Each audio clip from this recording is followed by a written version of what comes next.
to nobody else. But then time caught up with my plans.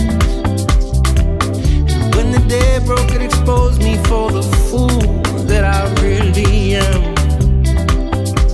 But you said, let me lead you, let me take you by the hand, yeah. So I can feed you from a good and precious land. All my eyes have seen, you're all I need.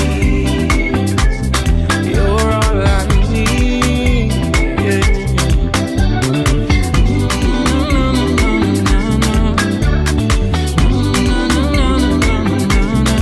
So now I'm learning to walk in your steps. And through the valley of confusion, I've been losing my apprehension with death. But you said, let me lead you, let me take you by the hand. So I can feed you from a good and precious land. Now I owe it all to you, giving my heart to you, freedom becoming true. Nobody else like you, do what you promised to. And I'm so grateful for your love. And all my eyes have seen the wonders of your mystery received. I've tasted what it means. Now nothing else is good enough for me.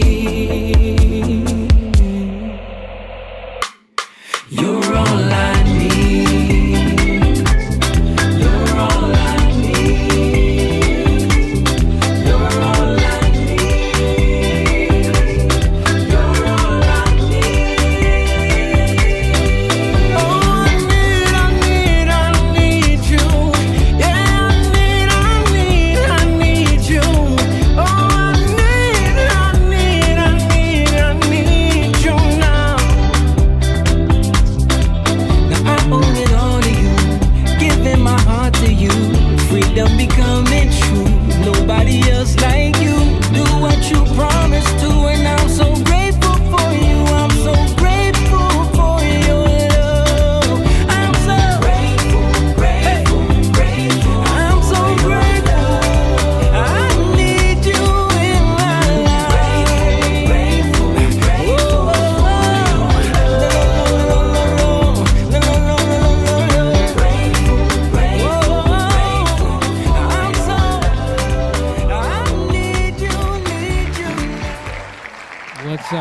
What's up, everybody? We are live and direct here on a Tuesday evening in the Lion's Den. Shout out to everybody who is joining us. Make sure you guys are hitting that like button, share this video with your friends. We're going to get into it. Got a lot of stuff going on, and it's that time. You're watching Young Lion TV. Let's go.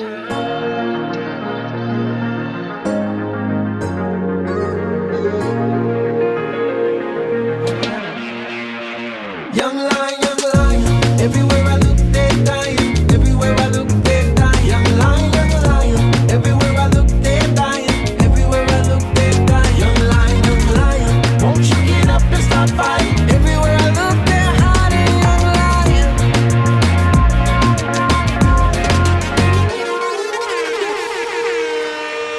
That's right, Young Lion TV. And we are 100% live in the studio in the Lion's Den. And we're here to have a conversation, man. This is what we do on the Young Lion TV podcast. We have been doing this for years, something that we've been doing since we kind of grew up and became grown men in this world as we traveled around. We've been musicians for a long time. We've been artists in the music business, traveling, doing tours, TV shows, all that stuff.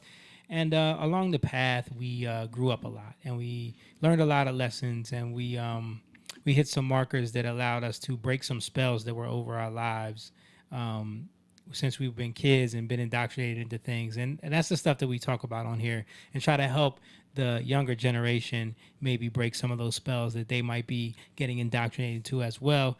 So with that being said, if you want to support what we do here at the Young Lion TV podcast, you can go on over to our Patreon, which is in the description, and become a member over there. And we also have a Cash App link if you want to just donate to the cause and help us keep this thing going and keep growing. If you believe in this concept and what the podcast is about and you want to support the Young Lions, you can go on over there. Also, on our website, we have the merch available where you can get the Grateful hoodies, the Young Lion hats, the Young Lion merch, and it is on jatan.com/shop. That link is also in the description. It's our band's website where you can also find links to our shows and other stuff, our music that's available out there as well. But without further ado, I got my brother in the building with me, the coolest Asian in the podcast land, rocking the Young Lion hat. He is Mr. Simone Jang in the building.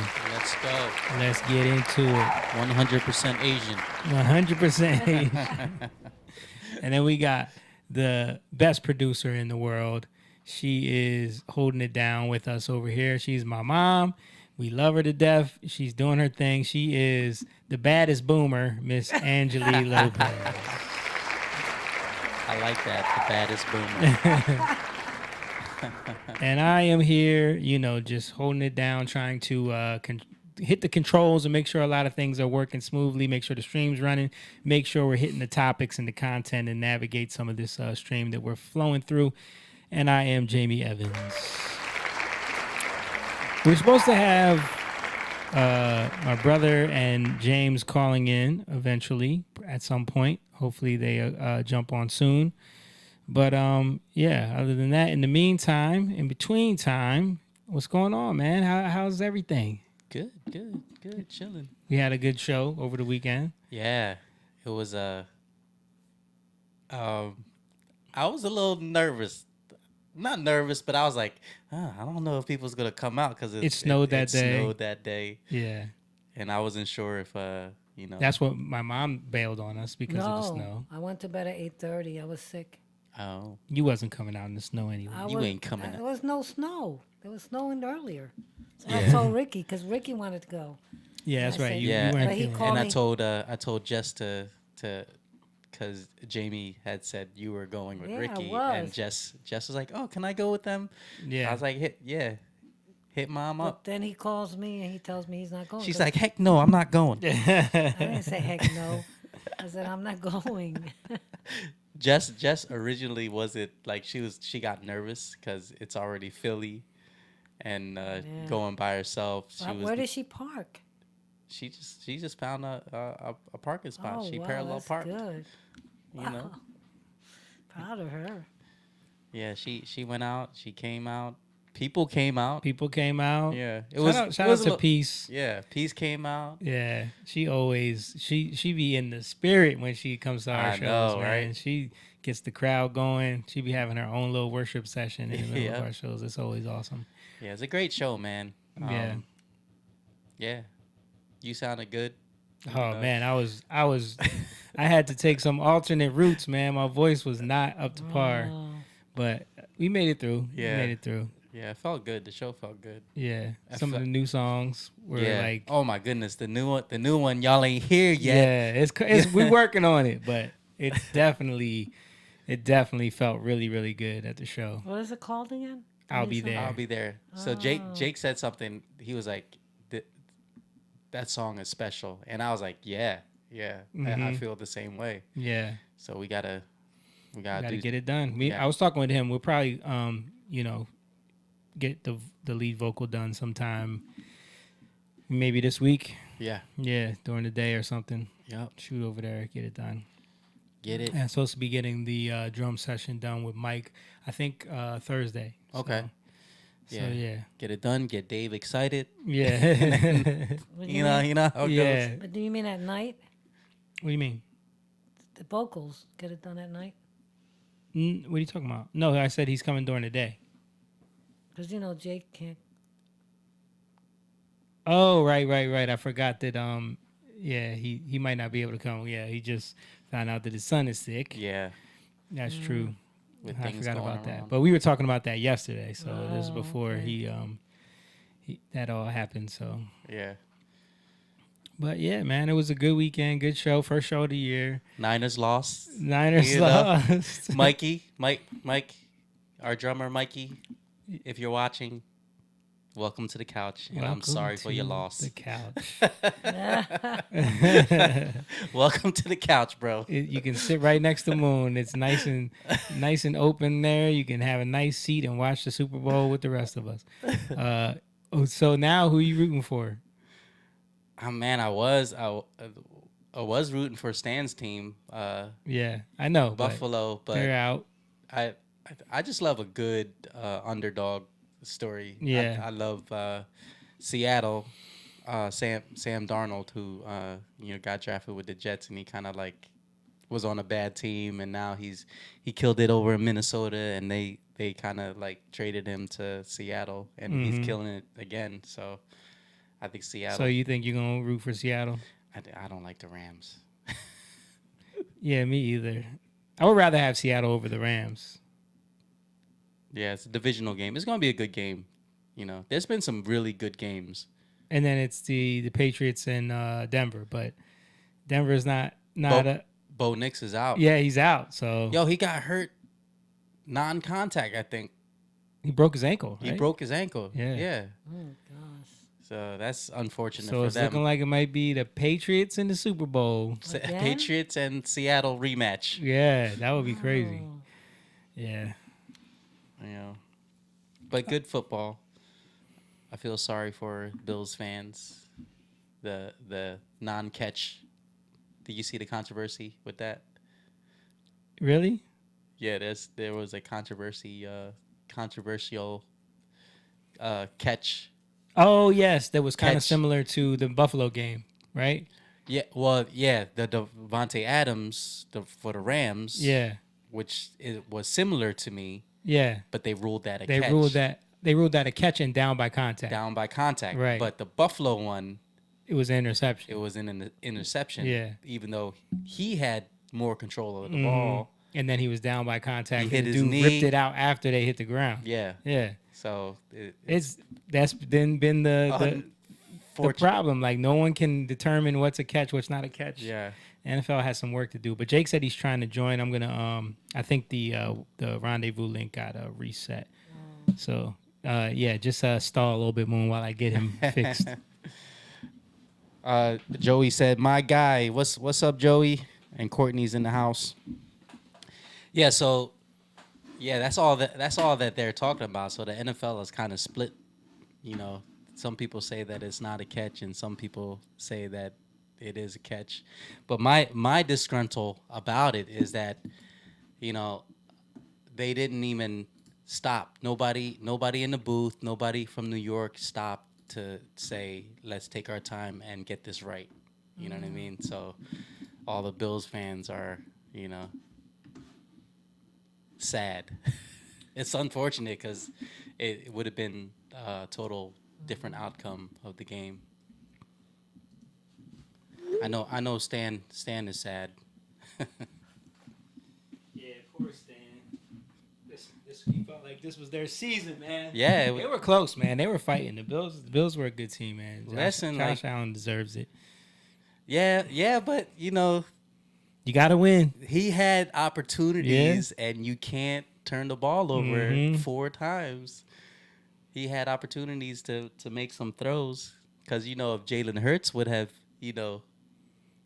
made the same mistakes, you wouldn't hear the end of it. Yeah, that's true. And Josh gets a pass from a lot of people Because he is amazing. but he hasn't won a Super Bowl though. He hasn't hasn't got been Super Bowl He hasn't been that MVP. successful in the playoffs. Yeah. So they do definitely give the amazing title out to people that haven't won, Yeah. which is interesting. We'll see if Jake can get on now. I just resent the link over. Yeah, sound like he's there. Can you pull him up? It's always so loud when he joins, isn't it? It's like my he's in the basement. Yeah.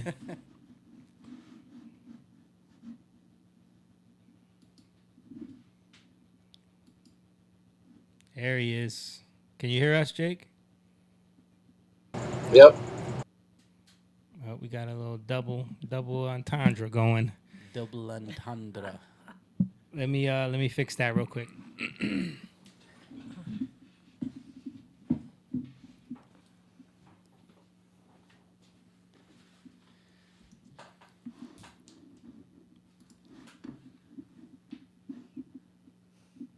Oh. You saying you got it on me? Yeah.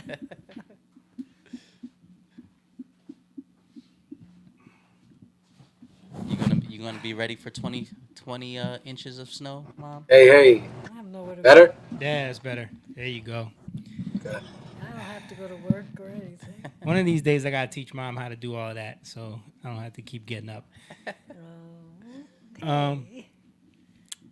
So what's up, Jake? Man, what's going on? We heard you're dealing with a child with the flu now. Yep. Hand, foot, and mouth. Now, Yeah. one has the flu. Jakey's got the flu, so Wow. he's like weak right now. I'd help him get out the bath. Like Oh man, yeah. poor Like- guy.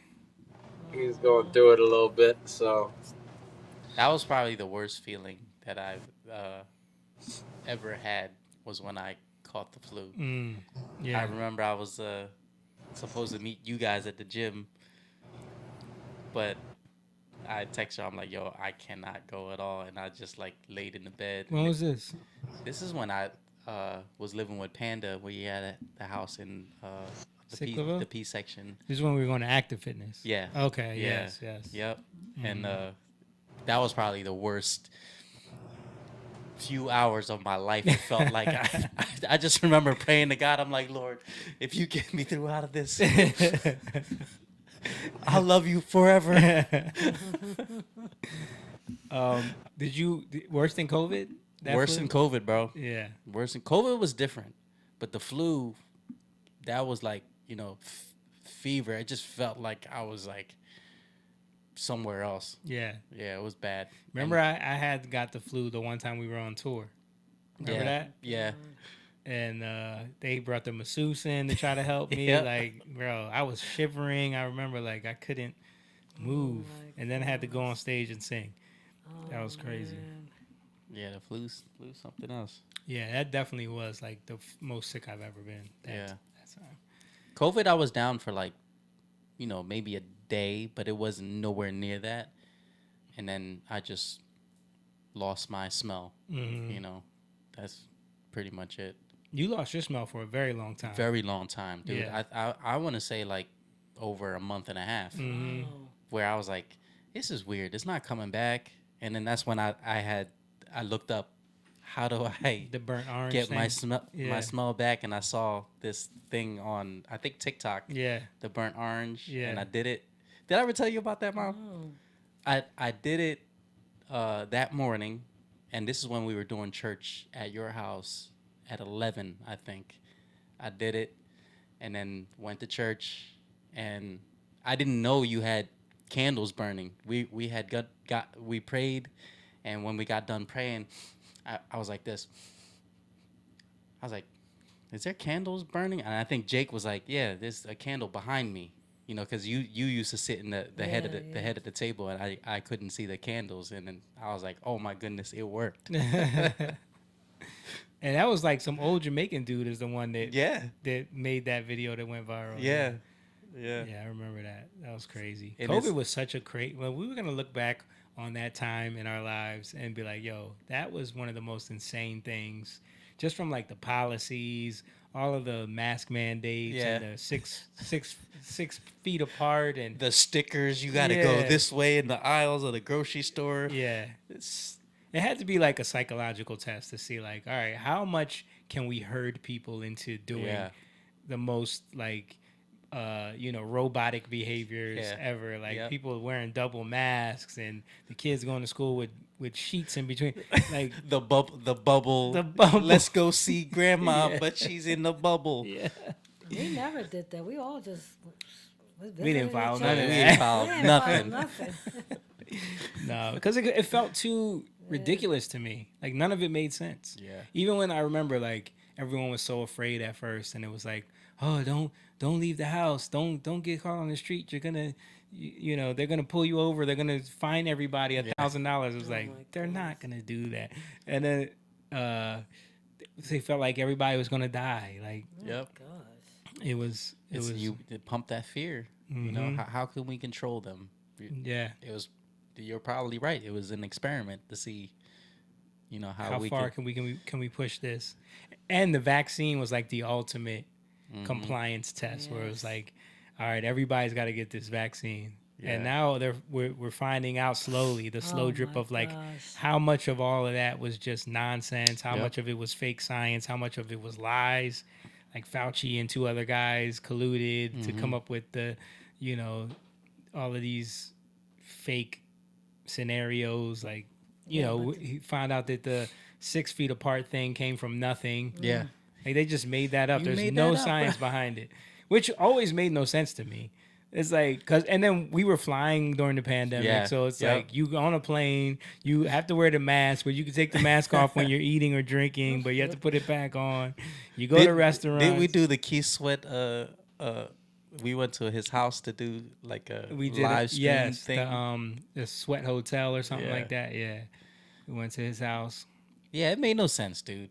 Because I watch Mythbusters. Yeah. When people sneeze, it travels. Yeah. Yeah. Yeah. Far as heck. Right. And those masks don't stop that. Yeah. Yeah. The sad thing is, all those young people dying. I know. I mean, so crazy. I just saw a report talking about myocarditis in children and how it's like 100% vaccinations. Wow. That's sad, dude. Yeah. Like, and it's like something that's never really happened before, but now it's shot through the roof. And you know where that's come. You know why, but they can't get sued because of the way the pharmaceutical industry is set up. So they don't care. They were pushing that on everybody. It's crazy. Yeah. Anyway. So let's get into some of the stuff here. So I was hoping James would be on by now, but he's not. So we'll just get into some of the stuff I have here. You didn't send me anything today, Jake, right? No, because I figured you were gonna have a lot because a lot was going on. So Yeah, I mean, I don't have a lot, but I have some stuff. First, I mean, I want to just like start by showing people the contrast of and the gaslight that's happening to us in real time when it comes to the immigration policies in this country and Trump and everything that we are being led to believe. Because we are led to believe that this is a Gestapo that's going around kidnapping people and deporting them without due process and all of this. But there was a time, there was a president that was known as the deporter in chief when all of the news coverage around ICE and deportations was glowing and these puff pieces. So we're going to go through a little bit of that content just to give people perspective so they can see that, you are being lied to. You're being brainwashed. Let's first look at Obama talking about immigration. You've broken the law. You didn't come here the way you were supposed to. So this is not going to be a free ride. What's going to happen is you are going to learn English. You are going to go to the back of the line so that you don't get ahead of somebody who was in Mexico City applying legally. I think the American people, they appreciate and believe in immigration. But they can't have a situation where you just have 500,000 people pouring over the border without any kind of mechanism to control it. Literally talking about Joe Biden. Literally describing what we saw over the last 4 years. And that's the thing that people don't want to admit is that, okay, so now you're upset at the fact that we have to go around and find these people because a lot of the states where this is happening are states that refuse to cooperate with ICE, refuse to cooperate with the federal government. So now you have to go, like Tom Homan was saying, you have to go and seek these people out because you don't want to cooperate with us. But that only happens because for the last 4 years, you're flooding our country with people and we know why. We know that it increases the numbers in your states. It increases I heard Minneapolis already lost a congressional seat because of the amount of people that they've deported.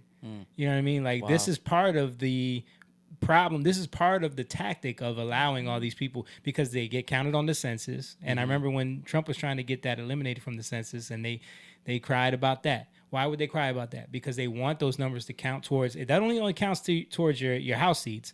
It counts towards your electoral college numbers. So now your state is worth a certain amount of power in the presidential election. Because if your state can hold, if you're a heavily blue state, and your state holds one more point in the electoral college than one of them red states, now all of a sudden it's a different ball game. It's a different ball game, and you can essentially cheat your way into these elections. We see it in Illinois like crazy. Oh yeah, all around Chicago, and then let's not forget the whole was it in Ohio with the Haitian thing? Yeah. And the issues with that. So it's like, why would they bring them to Ohio? What was that town called? Remember? Springfield. Okay. Yeah. Why would they bring them to Springfield, Ohio, in the middle of nowhere? Where the Simpsons live. Yeah. But there's a reason why, because it's about changing the dynamic. Yeah. Right. And so they know that Ohio is one of them states that they keep losing. Yeah. So how are they going to win it? They need a new black vote because they're Ohio is starting considered losing the men. Yeah. Ohio is considered the heartland. Yeah.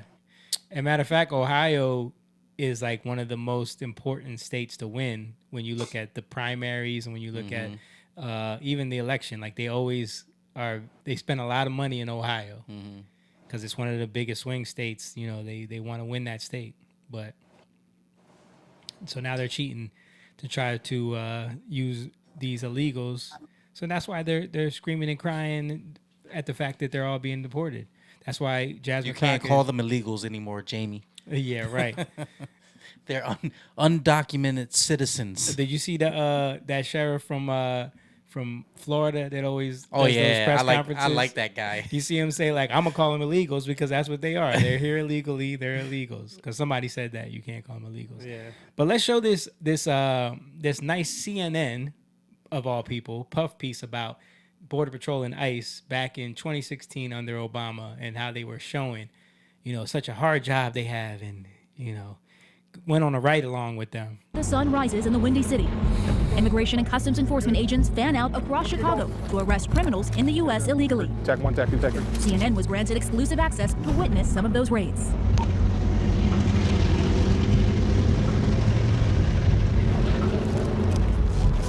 We got 3 targets this morning. Some of the neighborhoods a little sketchy, so we got to make sure it's not just the target we're looking after, but other people around us. They want to come out extra early, like right now, because they want to catch these people before they go to work. That's why it starts so early in the morning. All right, let's roll, guys. A lot of things go through your head. Your adrenaline, blood pressure, of course, goes up when you're getting ready to do something like this. All right, the vehicle behind us is off limits. How many people are involved with this operation particularly right now? I have a 5-man arrest team here situated in this neighborhood, here on the street. You see the stoop going up. I have a couple guys sitting right inside that stoop. This is part of what we do. Keep eyes on somebody and try to be as covert as we can. There we go. Is that him in white? This may look organized, but in this moment, confusion. There's always challenges we face when it's dark. Somebody looks very similar to an individual. ICE agents mistakenly arrest the He's target's just an brother. Illinois man trying to paint his house. Yeah. What are they doing to this guy? He's just a father. He's just a man who's trying to work on his home. He's going to work at 5:30 in the morning. Yeah. He might be, but he's here illegally. But isn't it funny, interesting? You see the framing. You see how Yeah. it's like we had the privilege of going on a ride along with, and it's showing them talking and like, because that's the feeling of it's like, oh, isn't this wonderful? Look what Obama's doing for us all. He's keeping us safe, guys. And now with Trump, it's like you got people losing their freaking minds, bro, over the same thing. Yeah. Obama deported 3 million people this way, and over 50 The people. outrage is done on purpose, though, and it's created to make people feel, it's like I don't know, dude. I don't know how people can. Cause I actually like this one girl that we went to school with. She cause I've seen her stuff and she's like the difference between Obama, he deported more people, but he gave everybody due process. No, he didn't. I'm like, Did you see due process there? Did you just see where was the due process from my man with the painting? everybody had due process. How do you know that? Exactly. How do you know The that? non-citizens get due process. Yeah, they don't. No. They don't. So that's the bottom line. Like, it's not the same. What are we talking about? Yeah. You can't it's break a- the law to enter in here and then want due process. You didn't follow the process to come here. Yeah. You don't get the process after that. Yeah. Again, due process is for citizens. Yeah. Right? Due process That's is for it. people that do the process themselves. You know what I mean? You know, I did write her back and forth, and I was like, how many did he deport? Like millions, Yeah. millions, right? You don't think there's an unfortunate case where somebody is, come here because they want to raise a family or do better for their family, and they didn't get caught until like 10 years later? Of course there was. Of course there was. There was mad people that died. But when people talk about these things, it's like, yeah, it's unfortunate. They might be like really, really good people, and they might be escaping whatever situation, and they didn't commit any crime. But it's like nobody talks about you make a choice, Yeah. and then you're accountable for The choice you made. the choice that you make. Yeah. You took that risk.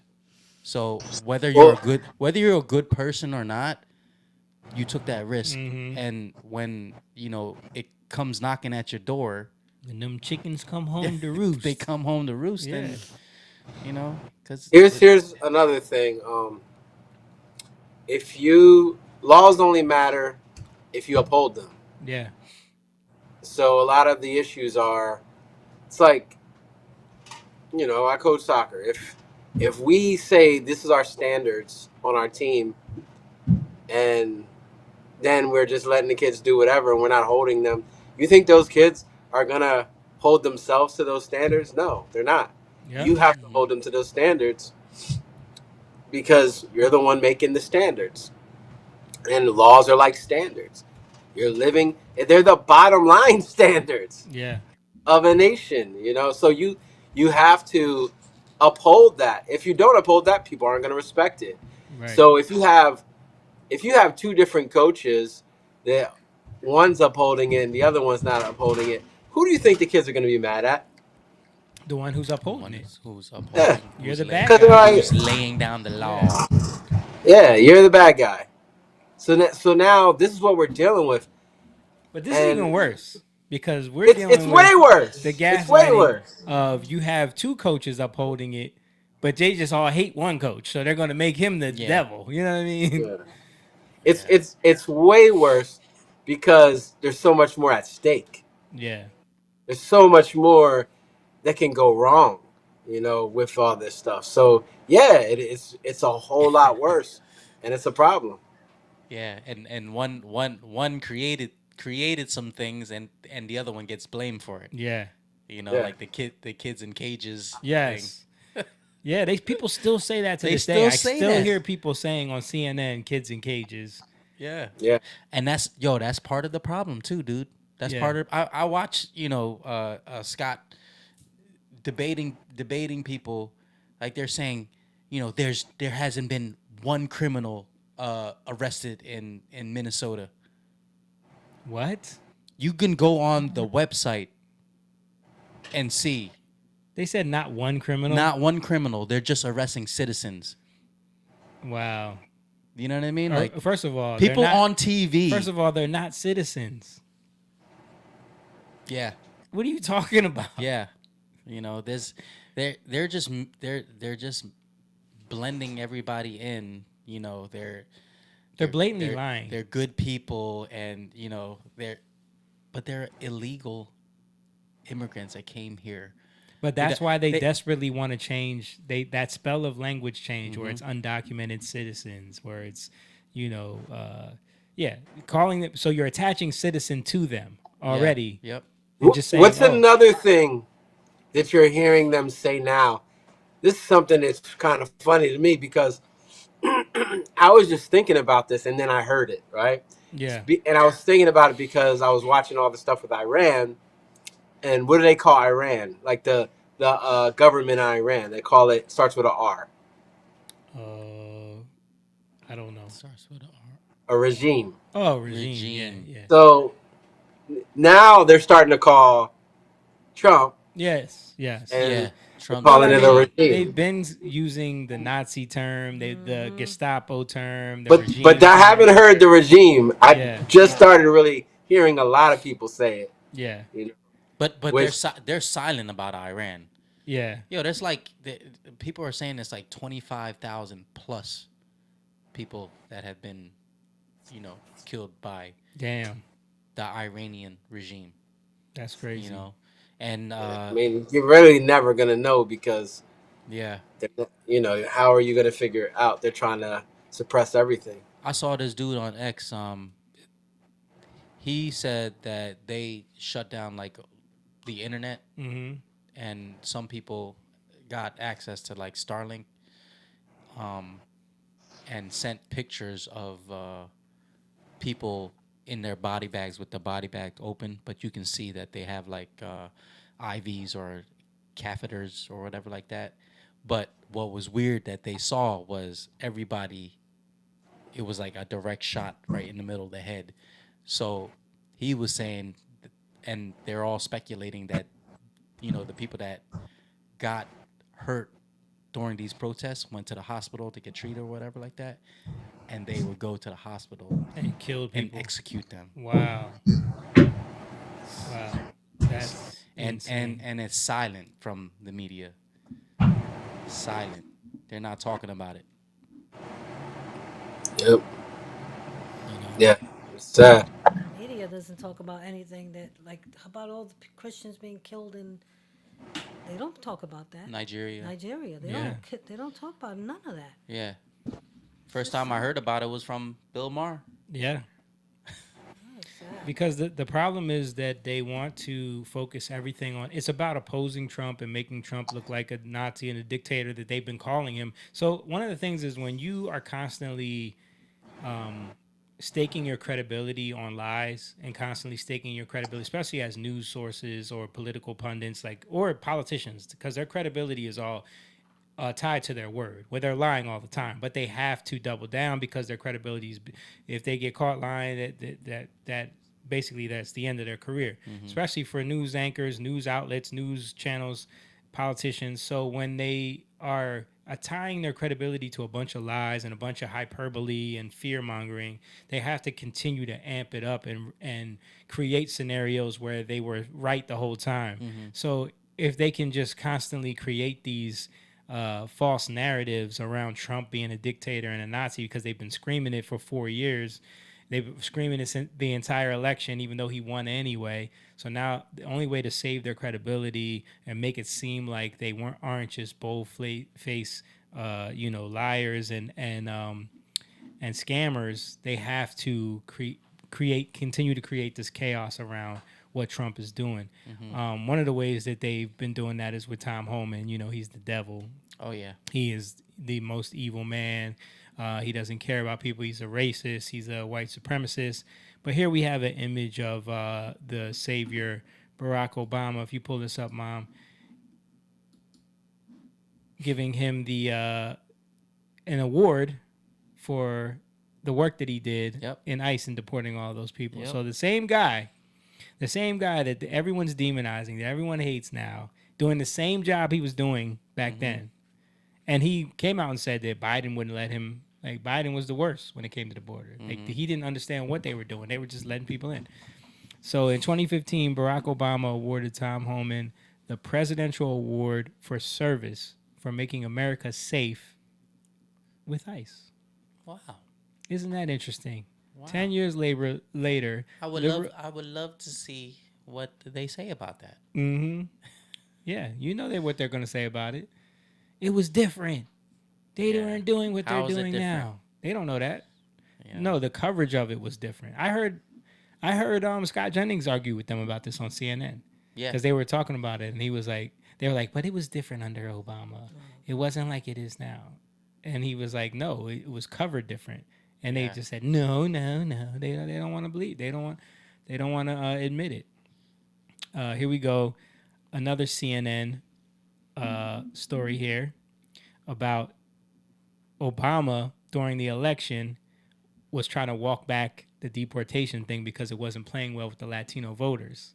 So here's them talking about how pretty much saying that Obama is pandering for votes by backing down on his tough on immigration stance, like saying like he should be tough on immigration, but he's only not doing it because of the voters. This is CNN. So we've talked in the past about how this is a year of politics, not governing. Both parties playing to their base. The President of the United States now apparently going to try to change his own policy, Julie. The Latino community has been furious for years, saying President Obama has deported more undocumented workers than President Bush did. Now the president's all of a sudden saying, what can we do to alleviate this? Is this anything more than you're in an election year, you need the base to turn out, let's try to play favor with Latinos? This is a really interesting announcement. The White House put this as one line in a readout from a meeting the president had with Hispanic lawmakers. Basically, they're saying we're going to review our deportation policy. We're going to see if there's a way to do this more humanely. We don't know details about that. We don't know whether that's going to actually significantly cut down on the number of deportations. What I think it does show us, though, is that immigration reform is not going to happen this year. Why would they need to do it more humanely if they were doing it so perfect? Why would he need to have a meeting with the Hispanic, leadership and talk about this and say maybe there's ways we could do it more humanely? Oh, you mean the kids in cages thing? They didn't like how that looked. Oh, all these kidnapping people in their homes and picking up, Ernesto when he was coming out of the house, like all of that, all of a sudden wasn't so good under Obama, was it? Yeah. Isn't that interesting how we forget all I know what Ernesto, Jamie. Come on. My bad. It's just crazy to me, like, because so many things happen and we get so much information now that it's so easy to forget. It's so easy to forget. It's so easy to forget. But the internet also is an archive. So people can pull all this up and we can remember and say, wow, it was the same thing, if not worse, under Obama. He did deport way more people than Trump ever did. There was some protests. But then, he saw the light. He saw the light, please. That was his last campaign there. He didn't see the light. But there was some protests. We get a lot of protests under Trump. There was some protests for Obama too, for the border. Like they were out there protesting, and it got pretty crazy. Pull this up, Mom. Let's take a look at this. Several demonstrators were arrested during the rally in an act of civil disobedience, including U.S. Congressman Luis Gutierrez. Representative Gutierrez, considered a leading political voice in the push for comprehensive immigration reform, stressed the urgency and importance of changing what he says is a flawed and inhumane immigration policy. Of course, I was being sarcastic. It's 7 people sitting down in front of a sign. No one is fighting with police. No one is. But they got arrested. Yeah, they still got arrested. Wow. Because that's what you used to do to protesters. Now, they would be protesting and doing things that is actually breaking the law, and you would arrest them. Wow. Now you can, punch people in the face. Yeah. You can set fire to things. You can take over an entire police department. You can do all kinds of crazy stuff. And you get bailed out by Kamala. Yeah. Kamala. It's amazing how a few years can change the world that we live in and the reality of what we have. And I think it has a lot to do with the funding of these billionaire NGOs that want to see the destruction of this country, and they can pay people to show up and create havoc and chaos. But this TikToker had a funny little breakdown of the entire situation that we were just talking about. Let's check it out. It's wild how short people's memories are. Under Obama administration, 56 people died under ICE custody. 56. That's not a conspiracy. That's public record. According to the ACLU, under Obama, under ICE, failures of medical care, ICE malpractice. The list is long as to why and how these deaths occurred. And somehow, no mass riots. Obama deported over 3 million people. Let's not forget that, people. I say that in so many of my videos. Millions. And a lot of them were fast removals. No real hearing, no judge, no full due process. And here's the part liberals don't like to bring up. Tom Homan? Yeah, that Tom Homan, he was running enforcement under Obama. And during that time, he was given an award back in 2015 for his work with ICE. Even Democratic states allowed ICE to do their job under Obama. Here's my thing. If you're going to be mad, be consistently mad. Liberals were not mad when ICE was doing their job. All 8 years with Obama, they weren't mad in the streets. Now, I'm not saying that deaths don't matter. They always do. I'm saying the outrage only appears when it's politically convenient. Yeah. Truth. Bingo. Mm-hmm. Bingo. Good. I mean, she nailed it. Like, we're seeing the complete hypocrisy of the outrage.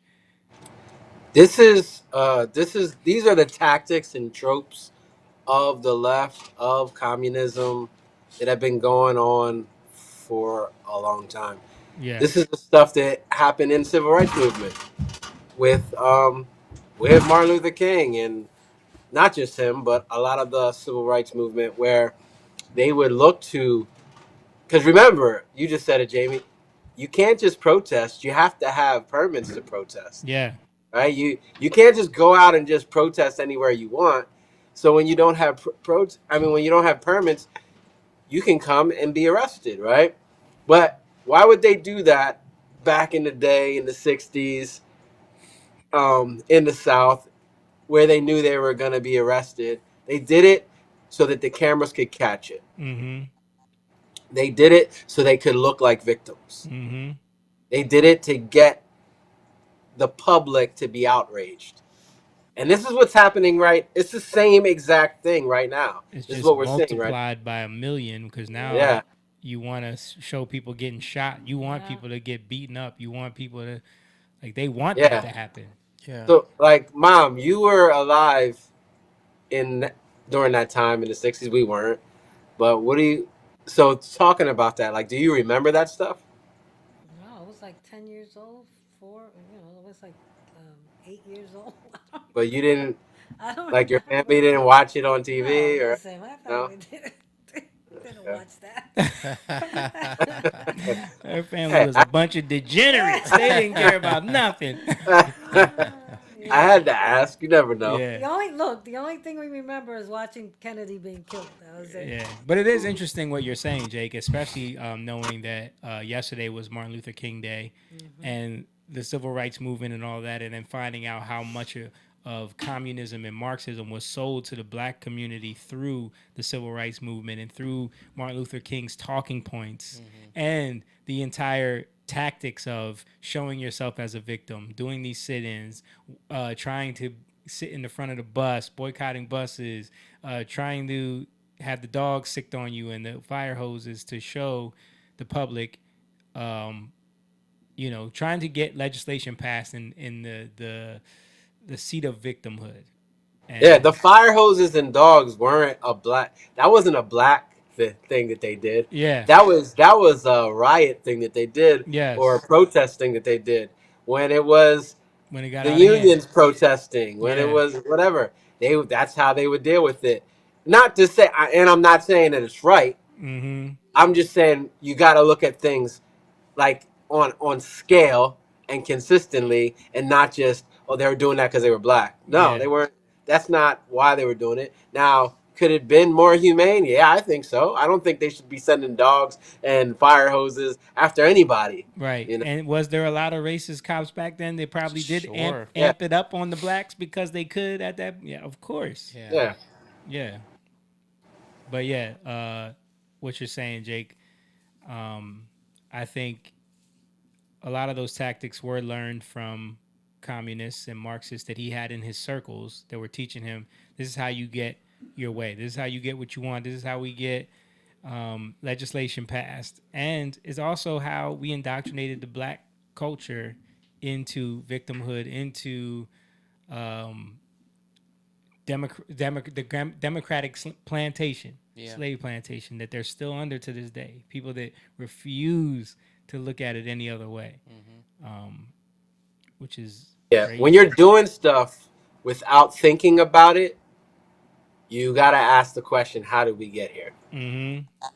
You know, whether it's like the clothes you wear, you know, and whatever, you know, the food you eat, you know, something small as that, or why you're voting Democrat your whole life. Blindly. Yeah. Yeah. We gotta ask these questions. Did you guys see the clip?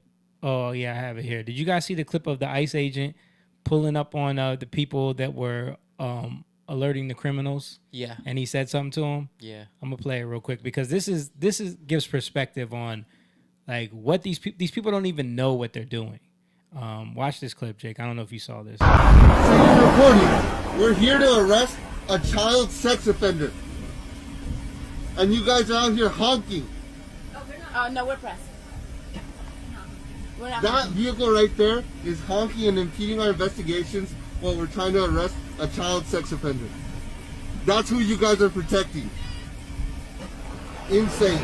And that's the other thing that a lot of these people, they dress up in fake press badges. They wear like these outfits to make it look like they're press or make it look like they're legal observers, like lawyers and stuff observing, because then it allows them to feign responsibility. Like when this guy came out, he clearly heard them honking or blowing whistles or whatever they were doing. But then as soon as he approached them, oh no, we're press. Because they probably had the badges, they probably had the uniform.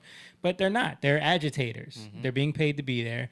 But this guy is telling them like, yo, we're here to get someone who is doing the most horrible things to children. And you are alerting them to the fact that we're coming to get them. Yeah. Like that's who you're protecting. Yep. And most of the time, these are the people that they're after. Yeah. When Renee Good got shot, that's who they were after. Yeah. They were after someone who was accused of horrible things. Yeah. How do they justify their actions? Like, what do you? That's what I mean. Yeah. They're just lumping everybody into this thing. Everybody's innocent, and ICE. Maryland man. Yeah, ICE is you know, the big bad guy. The Gestapo. Tim Waltz is, you know, ICE, get out of here. Yeah. Nobody wants you. Jacob Frey. Yeah. We're gonna have to have our police take on ICE. Did you see the police? Yeah, officers the police officers like, nah, I ain't doing that. Yeah. But again, nobody likes the guy who's coming in to help the company grow and get the company back in order. And, you know, everybody's looking around like, who is this guy? Yeah, And like Elon Musk going into Twitter. Yeah. People were pissed. Yeah. Nobody likes that. Nobody likes the stepdad coming in to a family that was lacking a father figure is now like, nah, we're not doing that in here. Yeah, right. You know, and now who is this guy? Like, yeah, they're going straight to mom. Yeah. You ain't my daddy. That's what they doing to Trump. You ain't my daddy. I mean, remember Spider-Man, right? Yeah. Uncle Ben. Uncle right? Ben. You're not my father. You know, it's just that part is natural, but I know there's a greater underlying thing that they're using that because it's like the people at the company who are like trying to sow discord, right? With people like, look at this guy. He comes in here. You know, some people they're not even thinking about it, right? They're just like, oh, well, I guess things are changing. And then you got somebody walking around, look at this guy. He's coming in here. He's trying to change everything. He thinks he's going to do that. He thinks, you know, and then it's like, yeah, you're right. And so this is what we're dealing with, this type of thing. And you're going to go to the unions get started. Yeah, yeah. We got to unionize, guys. We can't let them do this to us. Yep. But it's really just, and I've heard so many people say like unions literally just give workers an excuse to not be accountable. Yeah. And I don't think that was the intent, but then you see the outcome. Right. Right? You see the outcome, and this is where bad care comes into play. You see the outcome of mothers who don't know how to discipline their sons, Mm-hmm. and don't know how to be hard on their sons because their sons know how to manipulate them, Yeah. right? So they feel bad. They don't know how, like when their fathers, when a man comes in is actually bringing discipline, they're like, what are you doing? Like, that's too much. You're being too, You're being because too they don't hard on 'em. understand it. But they call that care. Mm-hmm. They call, the women think that's care, and you're actually doing destruction to your kids. And then you see the outcome when they grow up, right? So it's we think we know until the fruit comes, right? You know how it says wisdom is vindicated by her deeds or by her children, right? By her fruit. So eventually, you're gonna wisdom is gonna show you the truth. But a lot of times, once it comes around, you're so busy blaming somebody else you can't even see it. And I think we got to take responsibility for this stuff.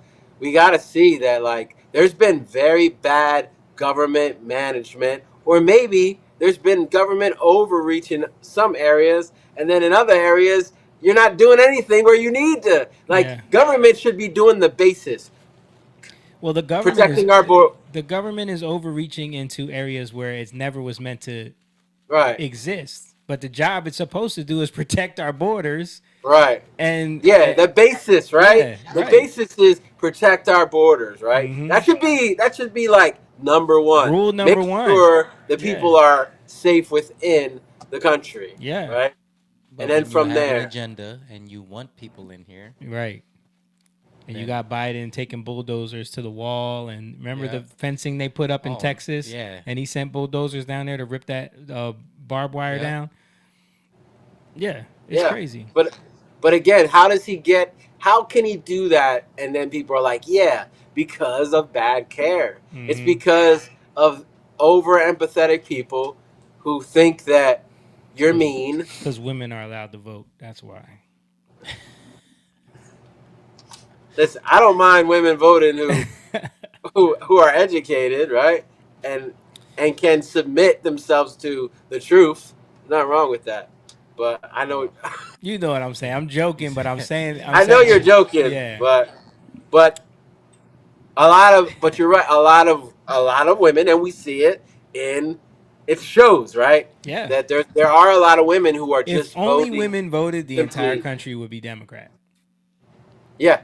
And all of these progressive policies would be getting passed nonstop.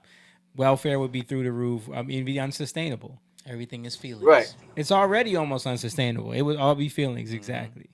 Like we're finding out, the fact that we're finding out that so much of our tax money, you're talking about trillions of dollars, they're finding out. Part of our, like almost all of our deficit is going to fraud. Yeah. Mm-hmm. And then leaving our country. $700 million in US dollars left to Somalia alone. Out of the Minnesota airport. People, I saw stories where people were talking about, people that worked at the TSA were like, yeah, we used to catch people with $1 million in a suitcase, and we would report it. Someone would come in, talk to them, and then they would be able to leave with it. Cash. Wow. Taking it straight to Somalia. At least this boomer woman knew how to vote. That's right, Mom. That's why you're the baddest boomer. Baddest boomer. Let's play that this. Should be on a T-shirt that you wear. The baddest boomer. That's funny. Let's play this news clip because this is a horrifying story. That this is what happens when we don't secure our borders. On your screen, the fourth is underage, and police are not publicly identifying them. All are in custody. This investigation dates back to early November after local officers and FBI agents found a body while searching for a missing person at Indian Creek Stream Valley Park in College Park, Maryland. Our Felicia Ashley reports police say the murders appear to be gang-related. 14-year-old Jefferson Amaya Ayala of D.C. was last seen alive here near this street in the Brightwood neighborhood in Northwest D.C. Investigators say that he was killed the same day that he went missing back in August. 7 News learned from investigators that the teen was lured to the Indian Creek Stream Valley Park in College Park. Saturday, law enforcement announced 4 suspects were arrested. The Prince George's County Police Department charged 4 suspects with the murder of Amaya Ayala. 18-year-old Jose Merlos Mahano, 21-year-old Alan Josea Garcia Padilla, and 19-year-old William Quiera Gutierrez. All 3 are from D.C. A 4th suspect is a 17-year-old from Hyattsville. In November, the FBI, MPD, and PG County Police were looking for Amaya Ayala in this park. Instead, they found his body. The medical examiner ruled his death a homicide and found multiple injuries on the 14-year-old's body. Investigators say Amaya Ayala knew at least one of the 4 suspects and said that the murder appears to be gang-related. 7 News confirmed with a source that it's connected to the MS-13 gang. Bingo. All 4 of those people were MS-13 gang members here illegally, and they hacked up this boy with a machete. Younger than our kids. 14 years old. Yeah, younger than Noah and Lacey. That's a shame, man. And this is what they're out in the streets protesting, going into churches. Yeah, disrupting church services. Wild. Yeah. Don Lemon. Yeah. Don Lemon. Did you see? And I know you saw that. Now he's playing the victim. Oh yeah. Of course he is. We're gonna get to that in a little bit.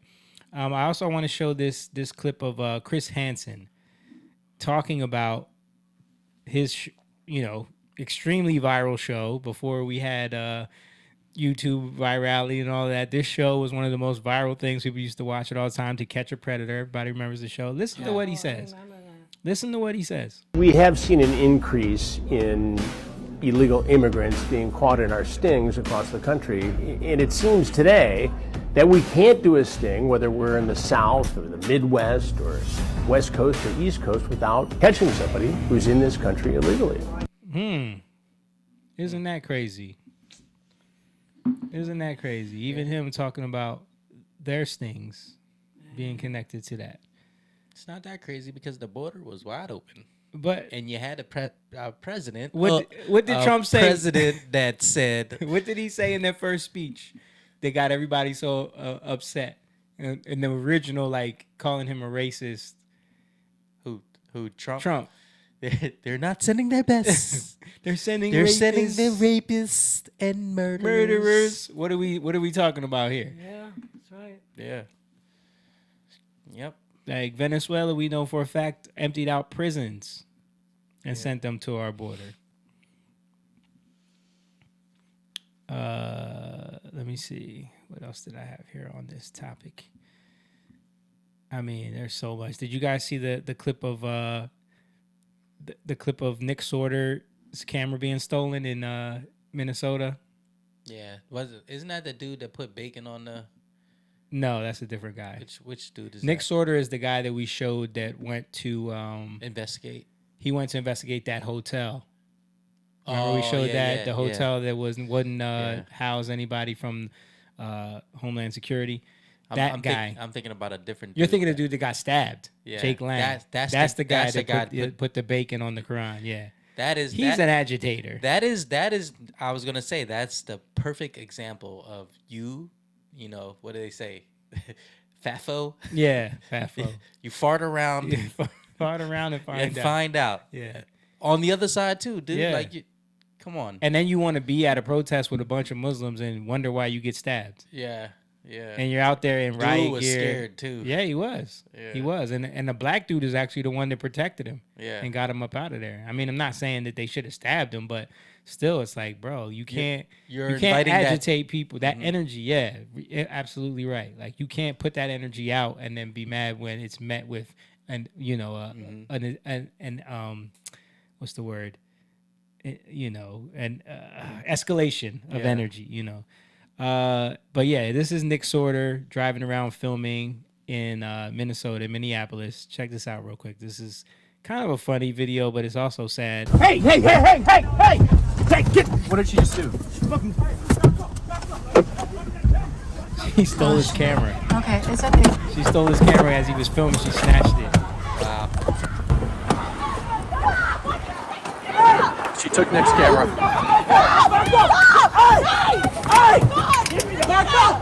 She just stole Nick's camera. Look, and she drives up on the sidewalk, bro. Wow. She drives up on the sidewalk. And that's him still trying to. Yeah, he got. Just tell her he to got give him the caught in camera back. handle, Oh my and he got drugged. Dude, he could have died. I know. What happened, Nick? You know how expensive them cameras are. They just stole my camera. Right out of your hand while you were in the car? That's what the fuck you wanted, right? That's what the fuck you wanted, right? That's what you did. Man, listen, motherfucker, you better get the fuck up out of here. My daughter. You fucking coward. What the fuck are you, a coward, bitch? You have to leave. You a fucking coward. Get robbed, you motherfucker. Get the fuck up out of here. $1,000 Bitch. Look at the boomers. You fucking coward. You a fucking coward, motherfucker. Nobody Motherfucker, you trying to incite that shit. Nobody stepped in. Get the fuck up out of here, bro. $1,000 worth of equipment. Yeah, fuck your equipment, bitch. Did you call 9? Did anybody call 911? You're in this neighborhood. Have Kevin do it. Get out. You fucking Nazis. We got it all on video. We're not Nazis. Yeah, you fucking Nazis. We're not Nazis and we're not racist. I condemn Hitler completely. I'm not racist. I condemn all racism. I condemn all racism. Why are you here?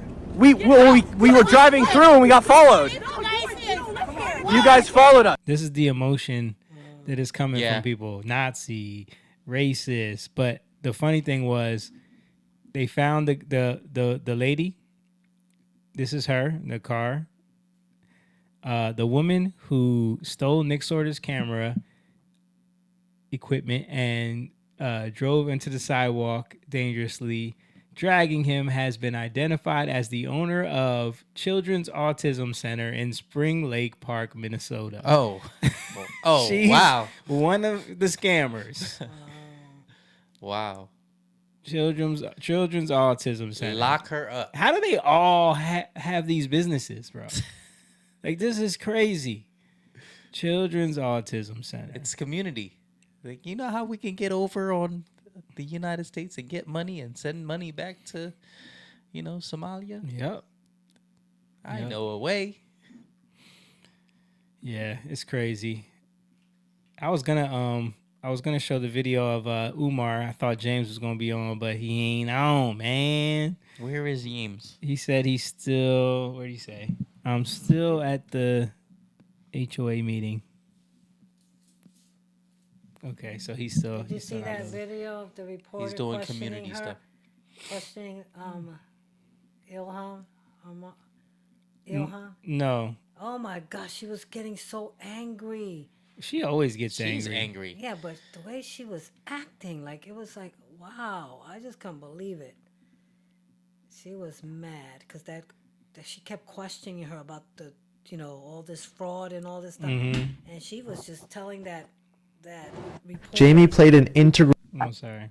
She was telling the reporter to shut, just craziness. Yeah.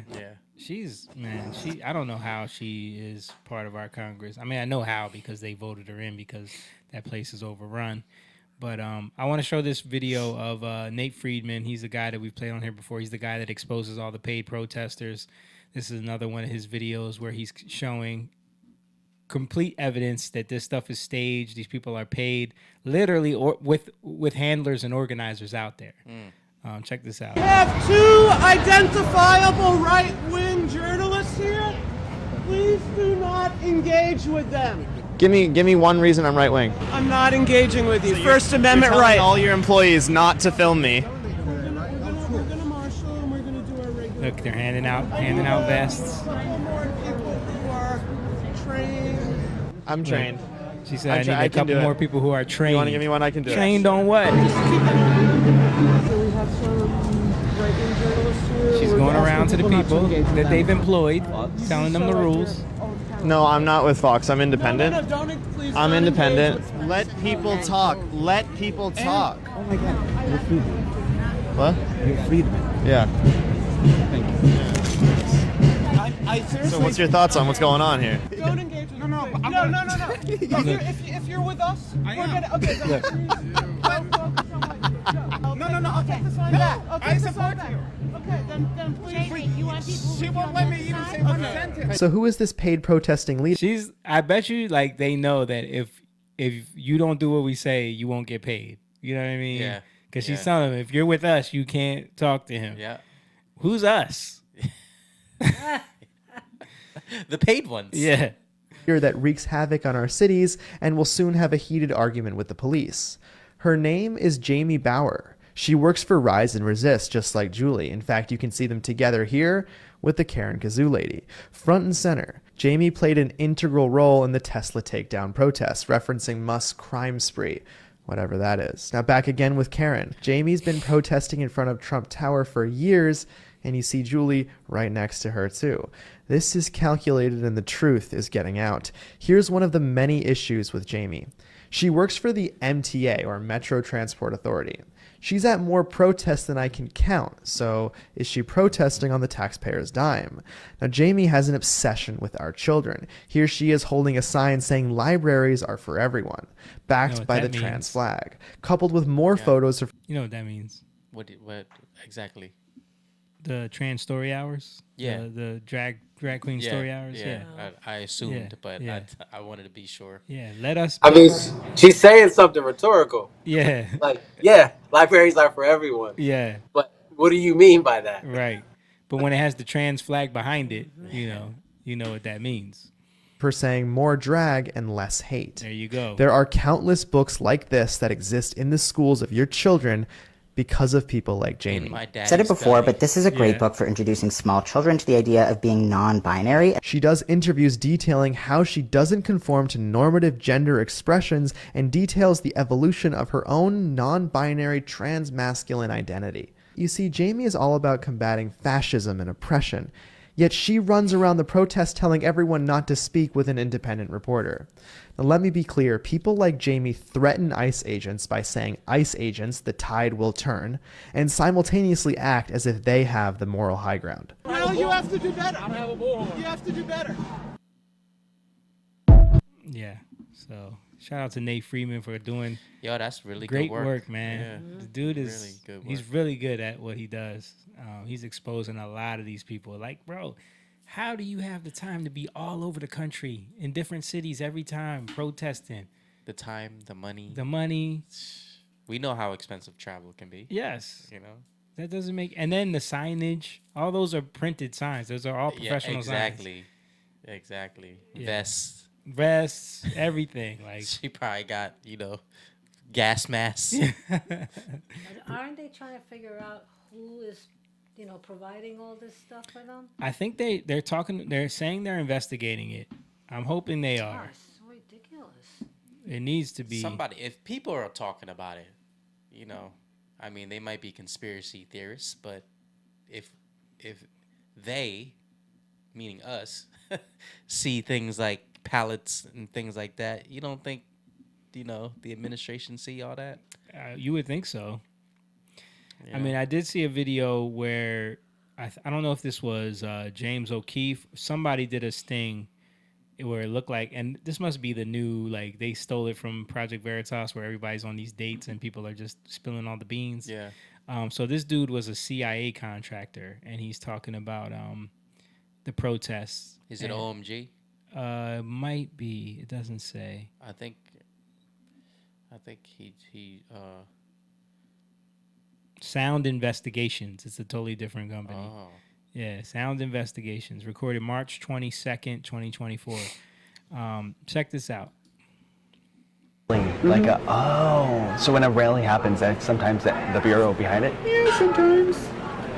Nothing like putting out a fake social media thing to like really get people mad. Mm-hmm. Post fake news. Yeah, sometimes it's not fake. It's embellished a little bit. Who would be like a big influencer that you're after? You're like Sweet Nate. I don't even know these names. Like a Fox News person or like a Tucker Carlson or like. Oh, I'm sure he's on the radar, right? You always want the biggest and loudest. Like that, what was his name? The one that said Sandy Hook didn't happen. Alex Jones. Yeah, so we were after him. You are? Are you still after him? Why? Because he's broke. He got found guilty and had to pay like $100 million. So why were you after him? We're not anymore. Just to get the money from him? Yeah.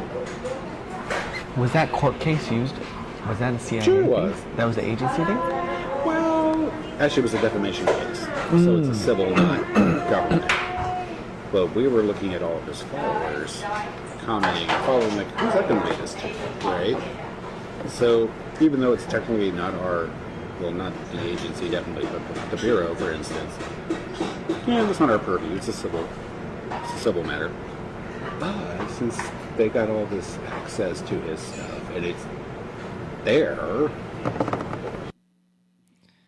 Yeah, so he's basically saying, I mean, and a lot of times I don't know if these guys are just trying to make themselves sound important because they're trying to impress their date or whatever.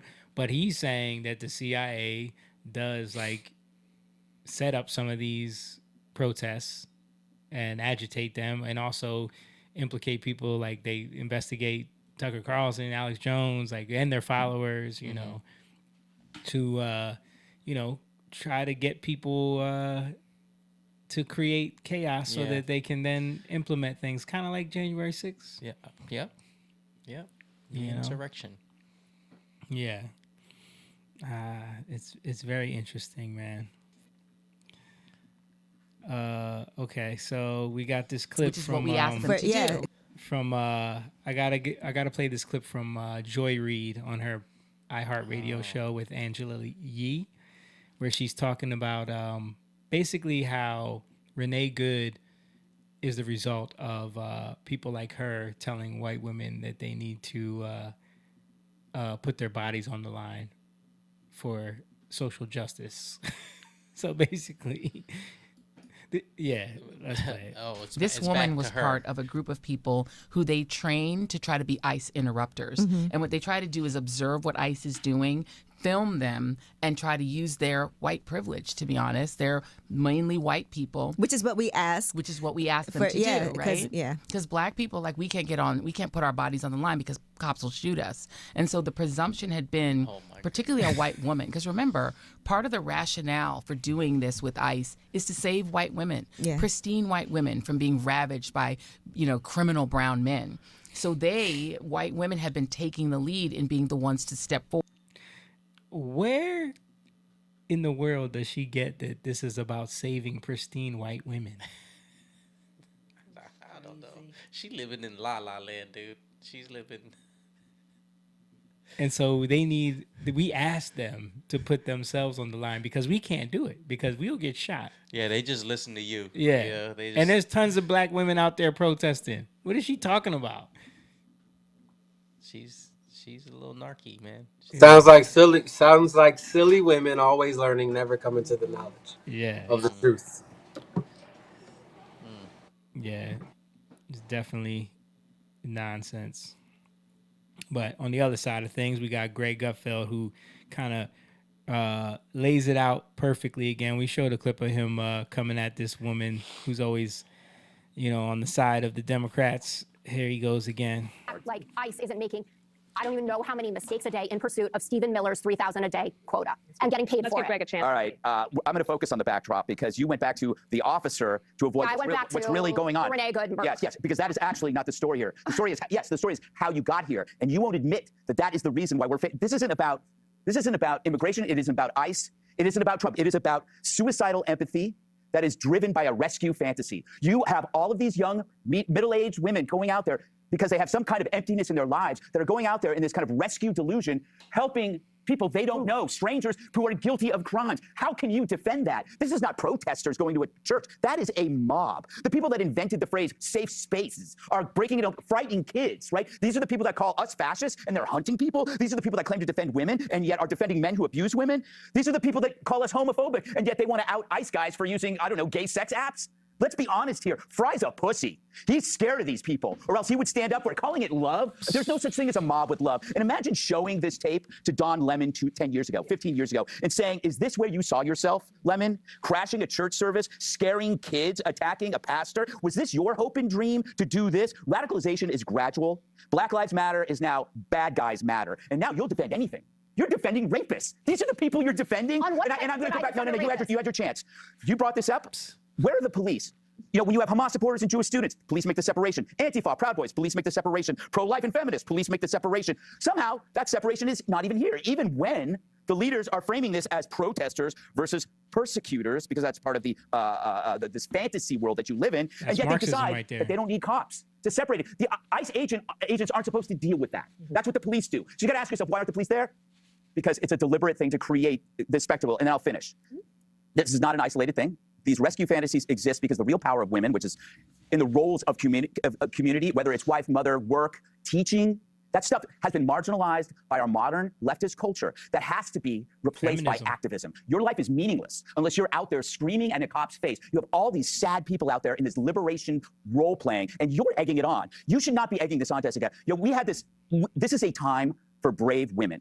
We saw the rise of the internet dad, whether it was Elon Musk, Jordan Peterson, Mike Rowe, Scott Adams. These are Joe Rogan. These are people that decided to help young men find meaning in life, whether it is through service or hard work, constructive activities. Where is the internet mom? The women who step up and show younger women out of this spiritual dead end, because it is a spiritual dead end, and how apt it is that they end up in a church screaming at people. This activism doesn't produce anything but suffering because it replaces what is truly meaningful in people's lives.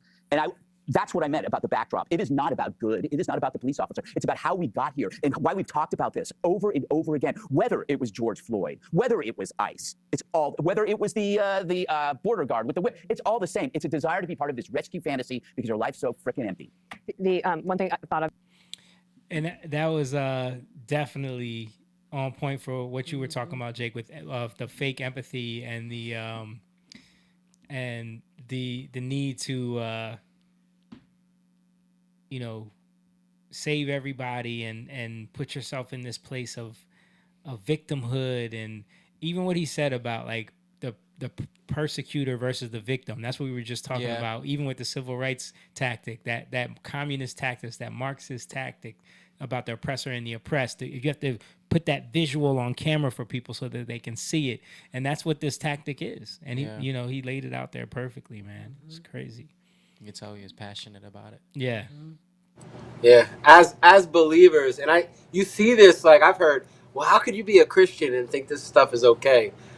On the left, people on the left saying this kind of stuff, like, because you're supposed to love people. No, it's love means nothing without good measurement and good judgment, right? Yeah. Because if you don't have good measurement, you don't have good judgment, you don't have the ability to love others. Right. So you have to be able to do that. You have to have understanding first. And a lot of times, this is where they get people. There is no one in this world, if we look at it from a biblical perspective, no one in this world is without sin. Mm-hmm. Right?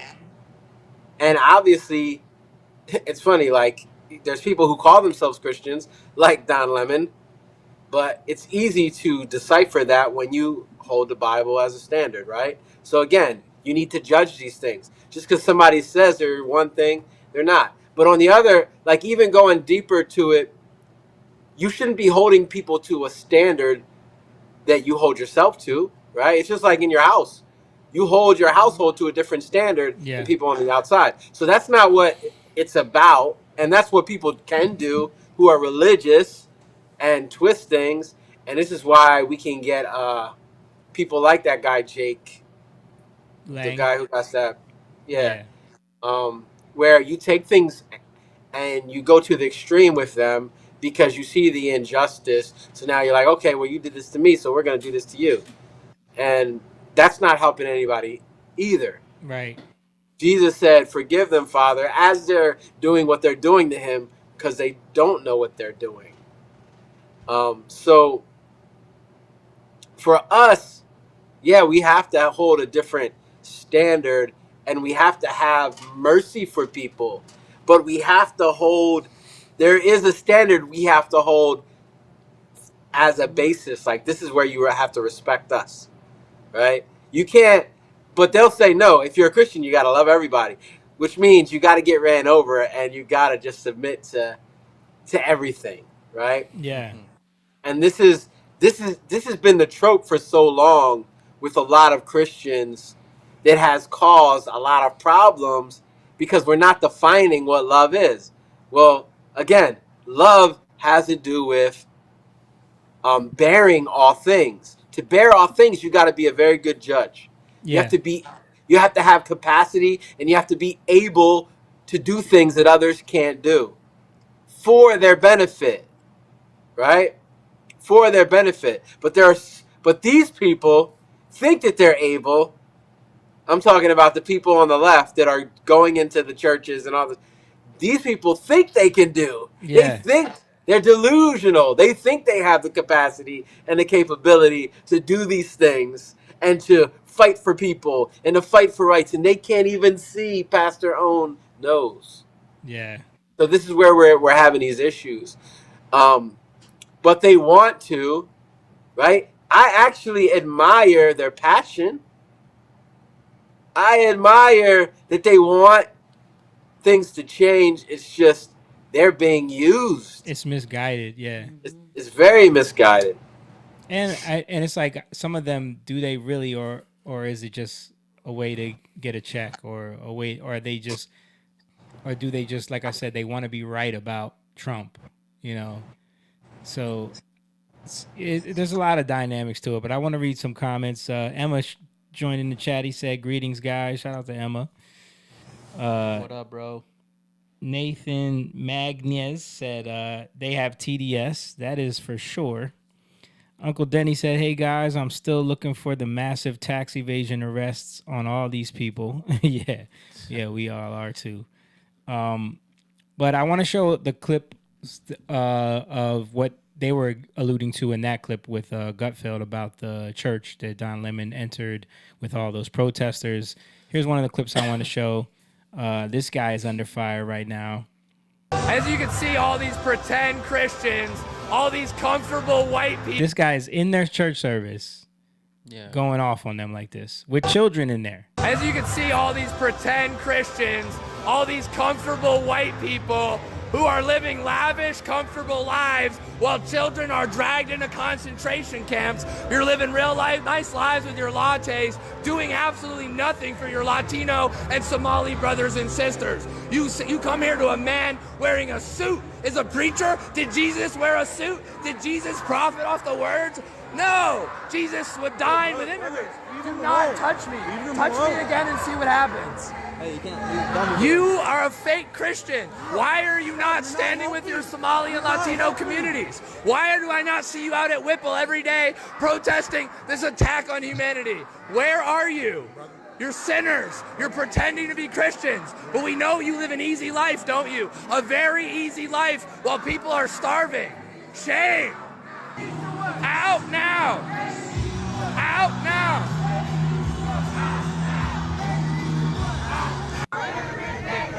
Living real comfortable while the people starve.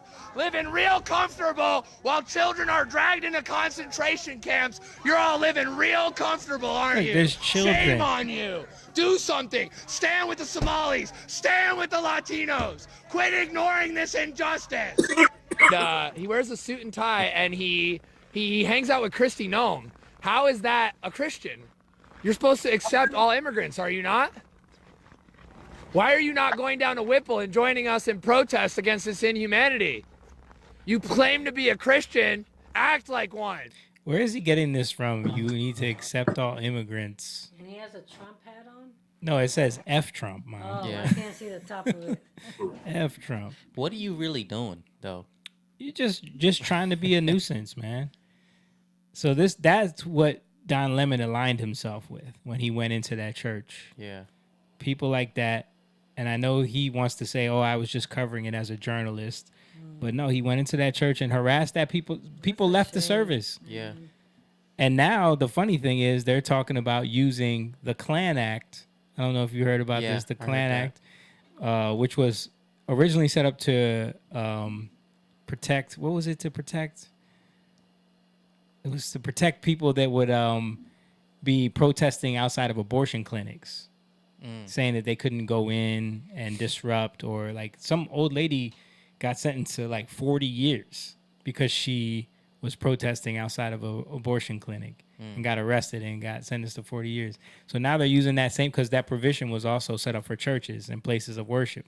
So the fact that they went into the church instead of just being outside now makes them susceptible to that same act. And Don Lemon is being because it's investigated. private. Yeah. Like once, like you're welcome to a church. Yeah.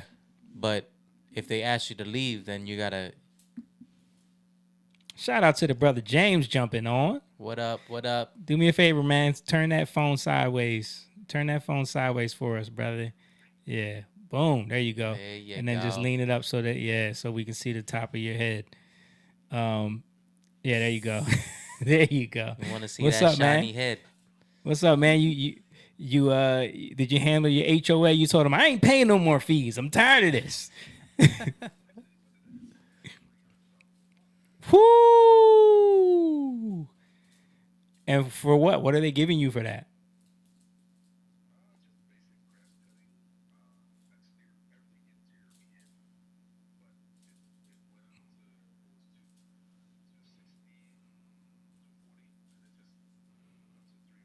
Wow. Damn. Yeah, they fleecing everybody out here, man. New everything. Jersey is just getting crazy. So we've been going through the entire situation. Well, I started with, I don't know if you've been watching that all, but I started with showing the gaslighting that's been happening as far as the ICE deportations, and I showed a bunch of clips from Obama's era when he was doing the same thing, if not more, and how they were doing glowing stories in the news for him. And also, like, no protests, no nothing, you know. Everybody was on team deport the illegals back then. Now all of a sudden it's the worst thing in the world. So we're going through that, and now we're showing what Don Lemon is wrapped up in now, where they entered that church, and how he is going to probably face charges for that, because you know there's an act that's in place because of the lefties, which is hilarious. The thing that they wanted to stop people from going in and protesting outside of abortion clinics. Mm-hmm. So they set up this whole act to stop that, and now that's going to be turned and used against these people for entering this church. Good. Which is arrest them. Yeah. Man, they did that to a white church. Yeah. they ain't going into they ain't any going other. to the black church. No, remember the black church wouldn't let who was trying to go into the black church and they wouldn't let them in. And they were all standing there blocking the church. That was in Philly, actually. That was in Philly. It was in That was Philly. another Who was guy. it? We showed that clip on here. I forget his name, but he just got attacked on the bus, actually. Oh, wow. Yeah, he got attacked on the bus by a Hispanic, a young Lady. girl. Oh, that sprayed. Yeah, sprayed him with mace, pepper right? spray. Or pepper spray, yeah. By the way, did y'all see those fake Black Panthers from Philly? Oh my goodness, they look. And Jamie, when that wasn't even, I think that was like some kind of meeting. That wasn't like. That's right. You know, like a political. It was a type political meeting. Rally, right? Yeah, right. it wasn't an actual service or anything. Yeah, so he was going in there to cover the rally, and they wouldn't let him in. That's right. Yeah. Yo, you know what I was thinking about? You know how like we were making fun of all of the Disney comics and like how Marvel tried to do that woke comic strip that got trashed and never went nowhere. Yeah. It was like all these woke superheroes, and one of them had like safe space powers or something like that, right? That's what those Black Panthers reminded me of. It was like if the woke Marvel had did a version of the Black Panthers, it would have been that crew, like that crew of misfits. If the federal agents got serious with them, man, they would be running. Yeah, I went through the comments of their picture that went viral. They were talking about they got their vest from Temu. It's not even real bulletproof vest.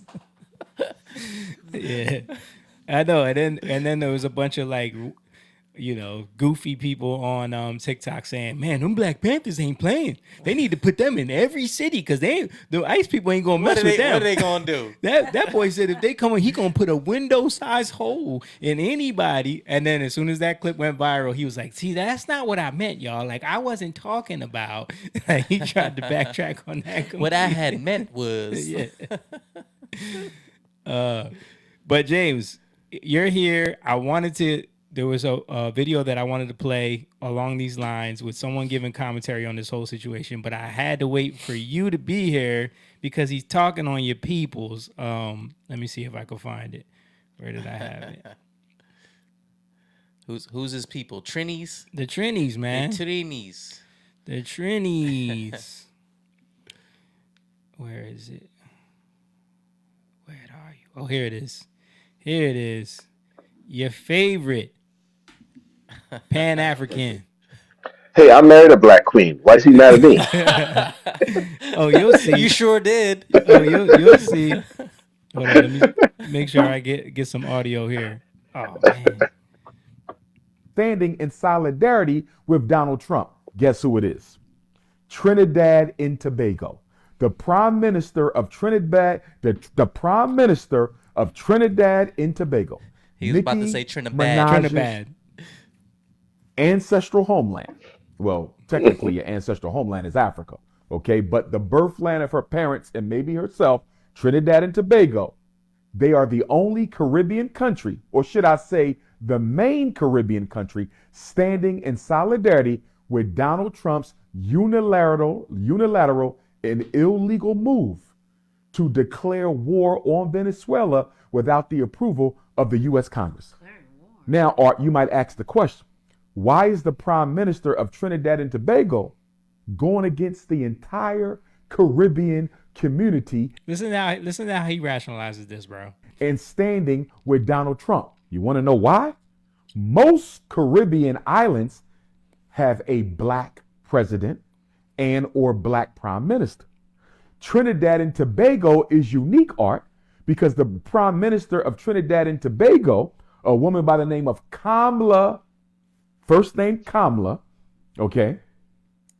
Not Kamala, not to be confused with Kamala, but Prime Minister Kamala of Indian, Trinidad like and her. Tobago is the East Indian. So even though the population Got him. Dun, dun, dun. How do you like that? of Trinidad and Tobago, Art, is 40% black, it's also 40% East Indian, and it's 20% mixed. And I've been to Trinidad and Tobago. And do you know what I was told by the Trinidadian and Tobagan Africans there? Our black brothers and sisters, they told me that Trinidad and Tobago is dominated by the East Indians. They told me that they are racist, that they control the import and export. They told me that they control the drug trade. They told me that they control the used car industry. I was even told in Trinidad and Tobago by our black brothers and sisters, our Trinidadian African brothers and sisters, that if an ethnic war broke out, if a race war broke out in Trinidad and Tobago between the blacks and the East Indians, we would probably lose. Because even though we're 40% of the population and they're 40% of the population, they control the entire infrastructure, Art. So when I say I would like to respectfully know whether or not Sister Nicki Minaj identifies as an East Indian or an African, that's not just for American African purposes, Art. That's for Trinidadian African purposes, because I need to know if she identifies with the oppressed black people of Trinidad and Tobago, who are being oppressed by who? East Indians. Remember, Art, when the white man left the Caribbean, he put the East Indians in charge. Okay, James. This guy just spewed a whole bunch of nonsense. Now, we have our own Trinidadian and Tobagoan, who is what's known as a Dogla. Now, for people that don't know what that is, that means that he is half African black, and half East Indian. So I'm at war with myself. You're at war with yourself. Now, from your perspective, now of course, the black people who are who happen to congregate around Dr. Umar Lumumba Jackson, whatever his name is, Johnson, they're gonna make it seem like they're the victims of racism. But I have heard the stories from you growing up and the things that you've experienced and your family experienced. And you have a little bit of a different perspective. Why don't you enlighten us on your perspective on how Trinidad dynamics go? Well, let me add. He's a man who's fond of the ladies of the night, so he probably got a lot of this information while at a strip club. He the ladies of the night. He's not speaking with scholars. You're saying he's not speaking with scholars. He's perusing the streets of Port of Spain. Yeah, and spending money, so he collected information. But but I would say it's absolute nonsense. Um, no, Trinidad and Venezuela shares oil deposits, Yeah. right?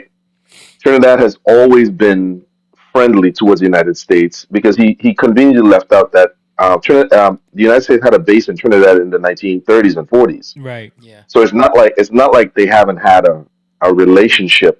That's what Just like in Texaco, Venezuela. That's where just like in all of these Venezuela. Yeah, companies came off, because the type of oil that comes out of yeah, Trinidad and Venezuela is that heavy crude, and need the help. only people that could yes. process it was the facilities that we had hmm on the Gulf. So, Yeah, in Yeah. Houston, like Houston right, Yeah. right. Yeah.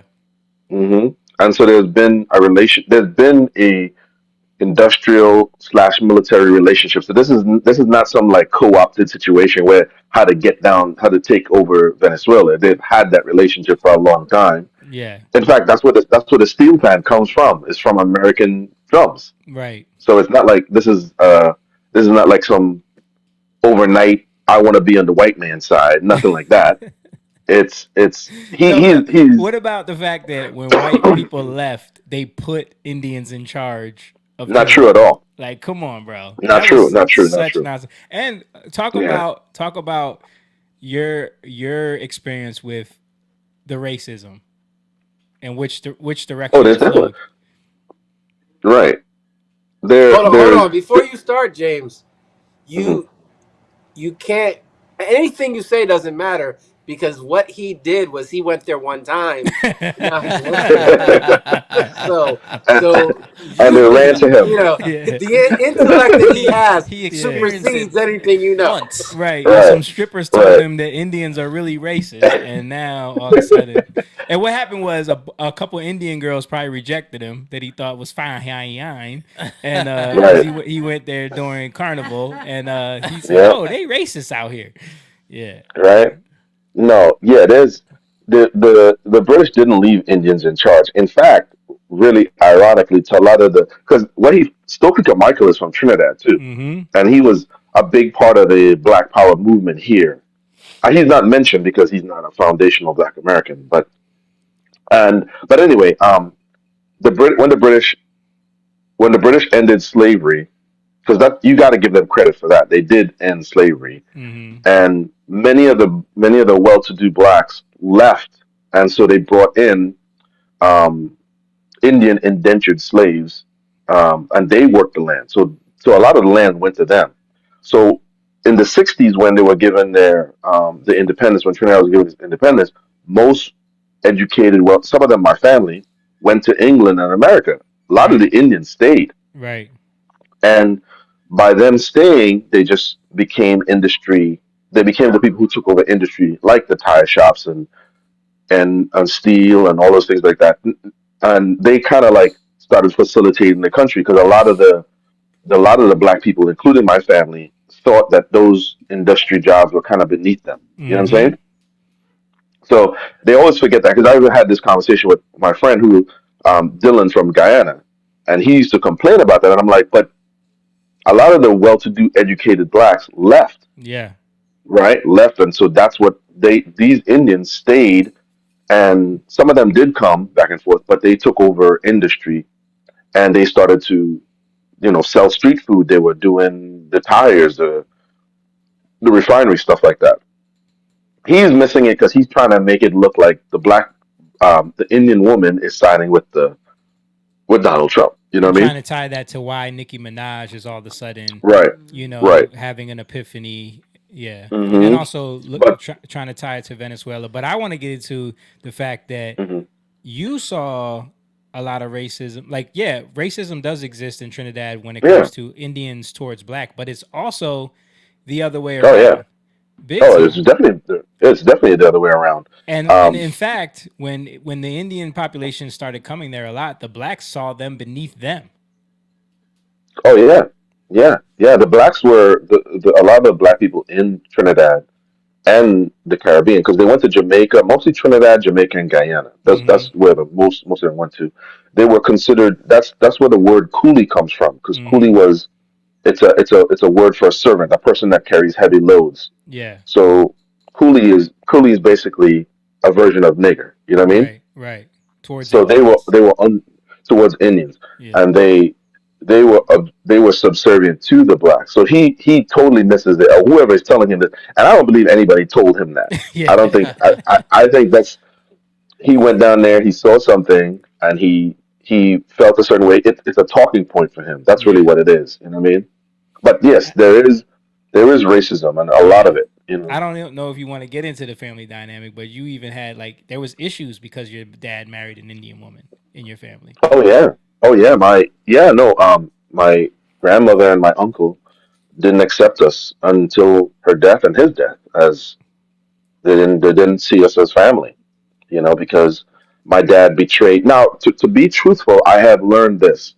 Dad did tell me the Indian part, them not accepting her Indian is true, but really, my dad left Catholicism and went to, you know, and Pentecostalism. he went to Pennsylvania. Yeah, so that's he. My grandmother looked at my mother as the catalyst for why he did that. So she hated her because of that. But as far as prejudice goes, yes, Indians were looked down upon as being like laborers. You know Yeah. what I mean? And so that's the dynamic. Now, has it gotten better? Yes. I don't know what year he went in, because it's not like that. There's no more. The just racial went last tension is year. there, but it's not like that. Yeah, He went last year. all of your Indian family No, I'm joking. has kids with black dudes now. Like, Oh yeah, yeah. It's not. It's nothing. It's nothing like that. So But when I everything he said is wrong, right? Like we're everything he at said is wrong. war we're at war with Venezuela. Venezuela. Yeah. And no, we're not. Yeah. Yeah. No, we're No, not. no. And the black president before Kamala took over allowed amnesty for Venezuelans that were fleeing. Right. He opened the borders. He did a You Joe know, to Biden. Venezuela. Hold up, James. Yeah. It's it's Kamala, not to be mistaken for Kamala. Kamala. Yeah. And guess what was happening? Guess what was happening in Trinidad? Massive crime. Yes. Massive crime. These same gang members were ending up in Trinidad. You could swim. You could swim Yeah, it to, was easier to to get Trinidad. there, right? Yeah, it's You only could like swim to Trinidad. 7 miles away, right? 7 miles away. So massive crime, and the Indian president came in and said, "Okay, we got to put a stop to this because the people were frustrated over the crime and the theft and the prostitution. People forget that there's a lot of prostitution there, you know, and all the health issues that was coming about from that. You know, no one talks about that because Trinidad, Guyana, and by the way, Venezuela tried to take over Guyana. I don't know if you guys knew that. No. Guyana has diamonds and oil, and Venezuela tried to. This is probably about a year ago. They tried to encroach on some territory in Guyana. You know, so these are the things that people don't see. They don't see Maduro shutting off the water. They don't see Maduro blocking off the street. They don't see that because the CNN's not there. You know what I'm saying? Yep. So they're not gonna see that. He's just talking nonsense. He is. Bro, I saw this and I was like, I gotta play this for James because I know you're gonna. Yeah, I saw it too. I saw it. This guy is because he's been building the school in Delaware for like what 15 years now. Yeah. No, that ain't never happened. Right. That ain't never Right. happening. He's just a scam. He's a scam artist. You know what I mean? Yeah. And he would never. He's one of. You remember when you played that clip of all the pro-black people that went to Africa and was complaining about how it is? Yeah. He's one of those people. He would go there and he would come right back. Yeah. Get his social media clips and come right back. Come right back. Oh, and also he didn't mention how Trinidad had a coup in the 90s where a black dude took control of it. Yeah, Muslim extremists. Yeah. Mm-hmm. He took over the entire government. Yeah, for 2 weeks. Yeah. Yeah. Yeah. And the United States they offered to help at that time. Yeah. We've had a long-standing relationship with the United States, and it only makes sense. Like, Trinidad is right there. Mm-hmm. It had open water, so he's just talking nonsense. I absolutely talking nonsense. I was just like, with wow. all of this, like when you think about him and what we're looking at with the other stuff, all of these leftist protesters, whether they really believe it or not. You know, some, like you said, some of them are being paid. Yeah. But there are a lot that actually believe it. Mm-hmm. I think one thing that is important to understand is that we process things through the perception that we are subject to in our victimization. You know, like whatever we subject ourselves to, if you subject yourself to racism, and then you're gonna have to relate everything in that way. Yeah. You know? So you're gonna see everything through that. This is what Omar Johnson, right? That's his name, Umar Johnson. Yeah. This is what he does. And it's all about like to be a victim is meaning you suffered, and now I want to free you from your suffering, so I'm going to come in with solutions. But you really never have solutions. You just got to always hold on to the suffering. Yeah. But the suffering has no point to it. Well, right? that's the grift. So That's how you can continue to raise exactly. money. Yeah. But it's so different with God. And again, this is how it says that you have men coming into houses, right, of silly women that are always learning, never come into the knowledge of the truth. So you're learning a lot of knowledge.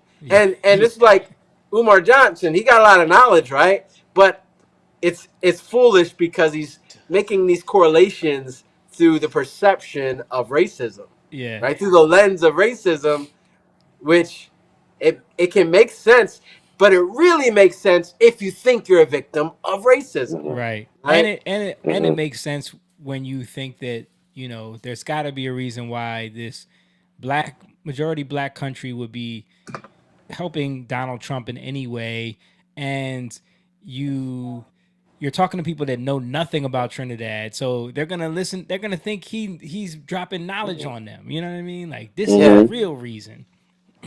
And what he's doing is he sees an opportunity with Nicki Minaj coming out with Erica Kirk as another to gain fans. It's a low hanging fruit there, and he's like, oh, I tie her in right into this. You know what I mean? Like she was on the phone with the president. Like, he coming in now? Is the helicopters there yet? You know. Did you see her? So tweet? He sees it. Yeah, I saw her tweet. Her tweet to Don Lemon. Mm-hmm. Yeah. I didn't see it. But so again, he has to bring his own type of justice and justify her actions, and therefore jump to conclusions that he doesn't really know. Yeah. That he doesn't really understand, right? And I want to read this real quick. It's in Romans 8, because I think, like, as believers, we have to be careful with getting thrown off by this victimization thing and seeing things through these lenses, right? Yeah. So in Romans 8, it talks about us as children of God, right? It says, anyone who does not have the Spirit of Christ does not belong to him. But if Christ is in you, although the body is dead because of sin, the Spirit is life because of righteousness. If the Spirit... Hold on a second. If the Spirit of him who raised Jesus from the dead dwells in you, he who raised Christ from the dead will also give life to your mortal bodies through his Spirit who dwells in you. So then, brothers, we are debtors not to the flesh, to live according to the flesh. So now, meaning we are living according to how we see things as facts, right? Yeah, but aren't you going through this? Yeah, isn't it true that you're dealing with this? Yeah, but that's not, that might be true, but it's not the truth, right? Right. And everybody wants us there. Everybody's saying the truth is what's true or what's facts, and it's not the same thing, right? The truth is the actual reality that we're supposed to see things in. So then you can see everything you're going through, and you can put it into context. You can put it into the right context. So now your victimization, your suffering, and you can put it into the right context, right? In hope in Christ. So then it says, for all who are led by the Spirit of God are sons of God. There it goes. So now we see things through the Spirit of God. That's his perception, meaning this is the context in why you're going through what you're going through, right? And it gives you hope, right? So it says, you did not receive the spirit of slavery to fall back into fear. And that's what we're saying. When people are speaking in that way, like a Umar Johnson, like these people in these rallies, they're speaking from a place of fear. They're putting you into a perspective that you are a victim and you're going to stay a victim if you don't fight for yourself, right? You're fighting or you're running, right? Yeah. Fight or flight. Now you're in survival mode, right? But so it says, God didn't give us a spirit of slavery to fall back into fear, but to have received the spirit of adoption as sons, to where we cry, Abba, Father. The Spirit himself bears witness with our spirit that we are children of God, and if children, then heirs, and if heirs of God and fellow heirs with Christ, provided we suffer with him, in order that we may also glorify with him. So we have, suffering is a part of it. So now everything you want to call yourself a victim of, God is saying, no, this is how you recognize and start to see that you're a son. Because everything you go through, if you do it in the right way, in the hope of Christ, you know that it's all for your good. You know that I'm raising you up. You know that I'm teaching you how to see everything that's going on around you, and not to use it as a false perspective or perception to now fight or run, right? But to stay where you are and to love people, right? And to speak the truth in love, right? And to stand on it. You're going to have issues. Things are going to come up, but it doesn't matter because you're suffering for a purpose. You're suffering in hope. And I think a lot of Christians don't. This is where you can say, oh, yeah, well, I'm a Christian. Like Don Lemon could say that, but his life doesn't add up to it. The things that come out of his mouth make no sense, because if you think that being a Christian means you don't have to suffer and you shouldn't be a victim, and we're supposed to make sure nobody is a victim of anything, you missed the whole plot. Yeah. I just want to add to the Umar Johnson thing too. You know, in the Bible it says a man who wants to be a leader, specifically when it comes to in the church, he has to be a leader of his home first, right? And you have to be a good steward of your family, of your wife, of your children. Now, I know he's not a Christian, but for believers, that is a good marker into how to read whether you should listen to somebody or not listen to somebody. Because it's the rain falls on the just and the unjust, right? So when you look at that, you could say, is this man a good steward of his home? Yeah. He's not, right? You see the relationship he has with his daughter, estranged daughter, and stuff like that. Yeah, that was a whole mess. So right? So how should a Christian, if you're a believer, how should you interpret Umar Johnson? Well, judge him based on what that says right there. If, in order to be a leader, in order to, because he proclaims that he's a leader, Pan African's leader, he's a leader of Black Americans. Well, if you're a Black Christian or just a Christian in general, and you're listening to him, you have to look at what has God given him, and how is he a steward of that? And if you can look at his life and say, is he a good father? Is he's had children with what, 2 strippers? Yeah. No, I'm not condemning the man. I don't have a hell to put him in, but I'm saying that you can use discernment.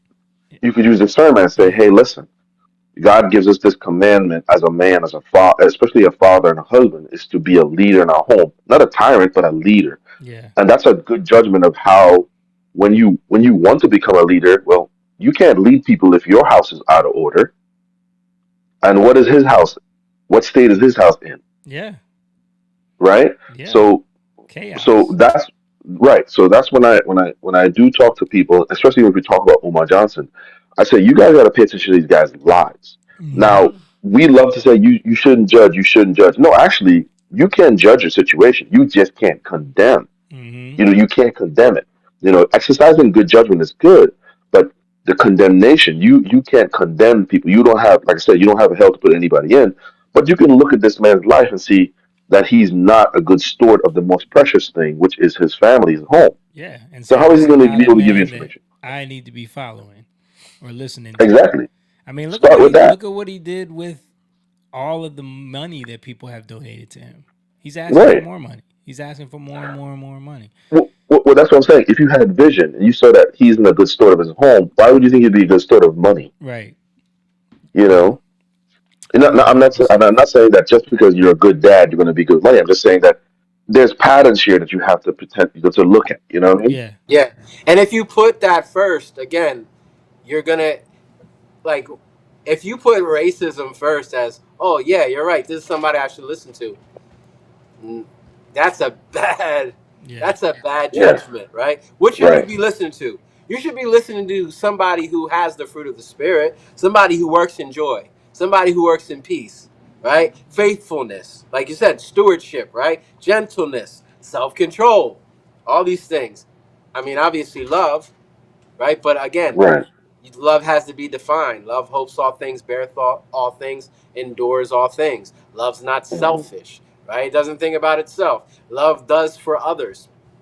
So you have to put it in context. But you can tell yourself, oh yeah, I'm loving people. I'm loving my own black people because I'm trying to help them. But when you see and you look at how is he caring, how is he helping, he's not helping. He's actually bringing destruction. Yeah. There's no, because it's not going to bring peace. It's just going to bring war, right? Yep. It's going to be war in your members. It's going to be war inside of you.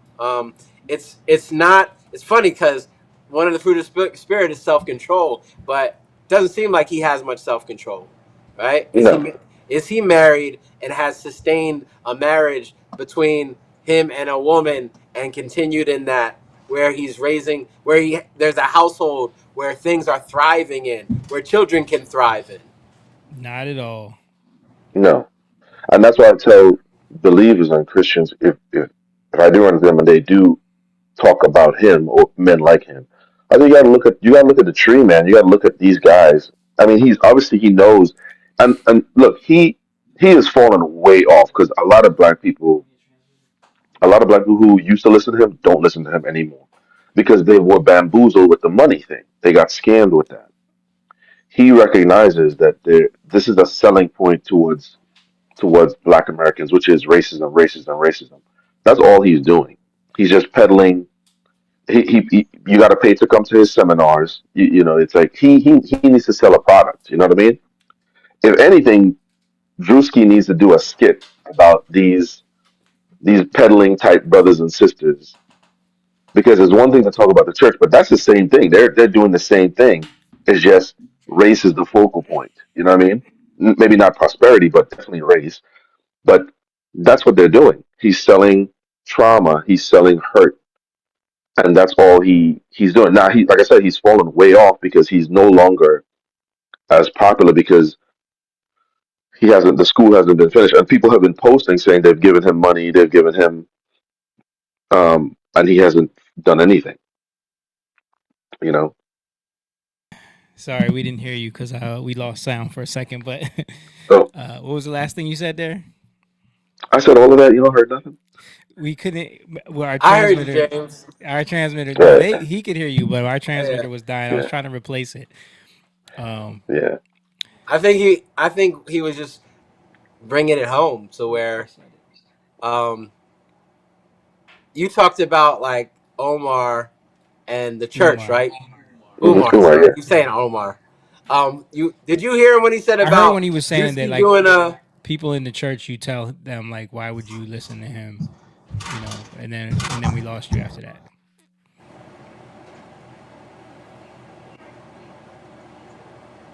Good. Did Jake freeze? No. Oh, you look frozen, didn't he? Yo, he stayed frozen. Yo. I was waiting for James. Oh. My bad. No. I was gonna say Drewski should do a skit on these type of brothers and sisters, the peddling Yeah, the Africanism. Pan-African, yeah. Because it's the same thing. Yeah. It's the same thing. It's the same thing like he's talking about when he did the pastors and stuff. They're doing the same thing. Yeah. They have an audience. You know what I mean? They have an audience. You see, think he would every go time you there, see though? him, what I think he would. Yeah. Drewski? I think he But would. James, how is it the same? Because he's speaking to their emotions, Yeah. right? I He's think speaking to their that's emotions. right. He's He's speaking to their speaking, emotions. yeah. He's speaking to them. If Drewski did it, he would have to have like some secret white girls on the side because Umar probably got some that he's hiding. Oh yeah, yeah. Or Colombians because they're not white. They're part of the lost tribes. All the women that brothers want to sleep with, the Colombians, the Dominicans, the Puerto Ricans, they're part of the lost tribe. But now you get in the Hebrew Israelite. Yeah. No, but if you see him, what I'm saying, the correlation between him and the pastors is, if you see Omar Johnson, he's always in the shiki, he's always in the African garb, right? That's not how he dresses. And you see the same thing with the pastors. Like the pastors are in the suits, the Louis Vuitton, like the everything that Drewski did in that skit. None of it was stuff he made up. It was actually clips he took. You know what I mean? Yeah. So it would be the same thing. You just gotta put on the African garb, talk Black Power, talk about the Black Queen, and you already have them. You know what I mean? Yeah. That's just what it is. You know. Yeah.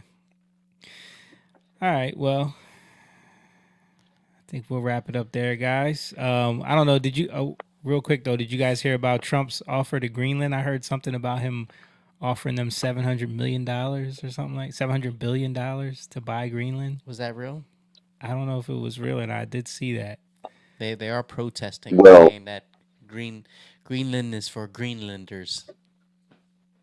The people of Greenland said I watched a clip. I don't know if it's AI or not, but pretty much the people of Greenland said they're ready to join the U.S. Yeah, I saw something with the Italy's prime minister says President Trump was open to dialogue on Greenland, but Europe sent mixed signals that looked anti-American. She wants to remind everyone that the U.S. is not a threat or an enemy. She is the European voice of reason. Yeah, and dude, I heard my daughter recorded her teacher talking about that today, and he's sitting there talking about how Trump is threatening Europe to invade Greenland. Like, what are you talking about? What are you telling these kids? Like that he's ruining, and what is Europe gonna look?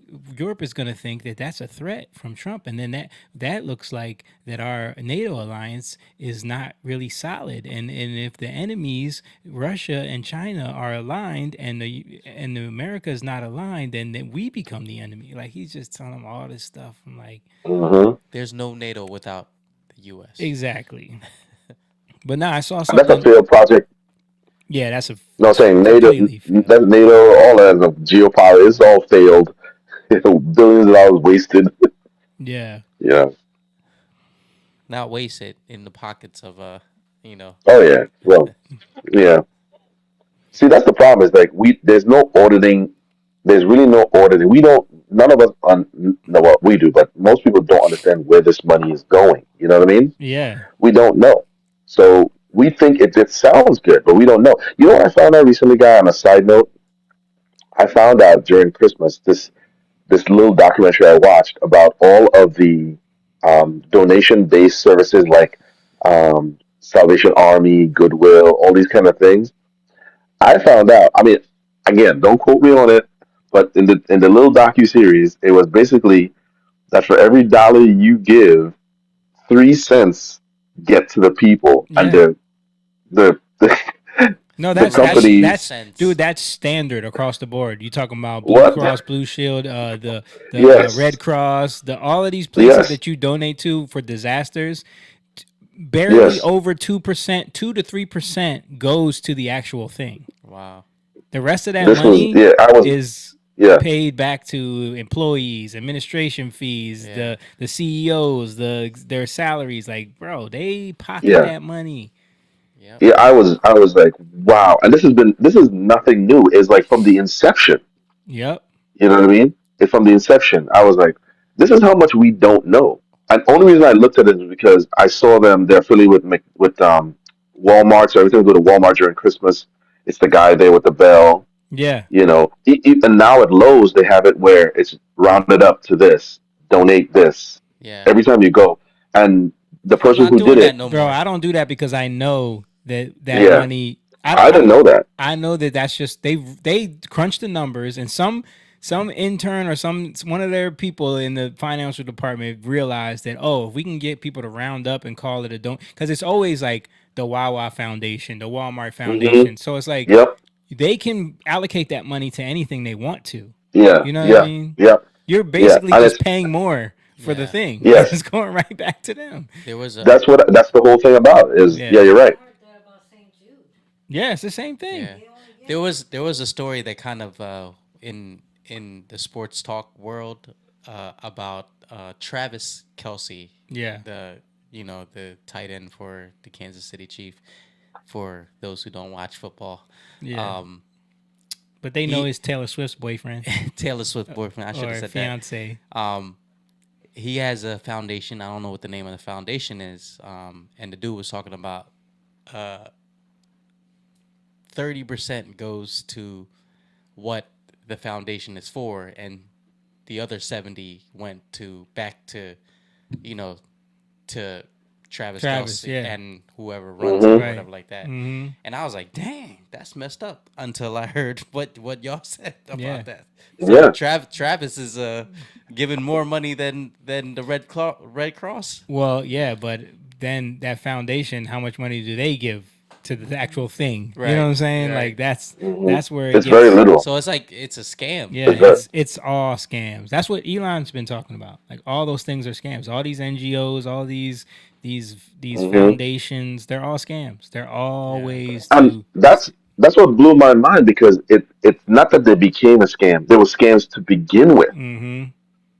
That's what I was like, what, from the beginning. Now it wasn't. It maybe a little bit more, but this is a full-on billion-dollar business. Like, it was amazing. I was like, wow, man. Think about the Cancer Foundation. How long have people been donating to that? And what have they accomplished? Nothing. They can't accomplish anything, because then if they do, they made a trend. Everybody wear pink. If it goes away, they don't make no more money. Sounds like San Francisco. Mm-hmm. Yep. So you're making false industries off of a lot of this stuff. Like, you're creating and playing on that people's is really empathy and sympathy Yeah. on these issues. You are. Yeah, the because St. think Jude about that. one It's is like crazy, because you're playing on children with children needing care for cancer and stuff like that. All those, people are going to donate to those things.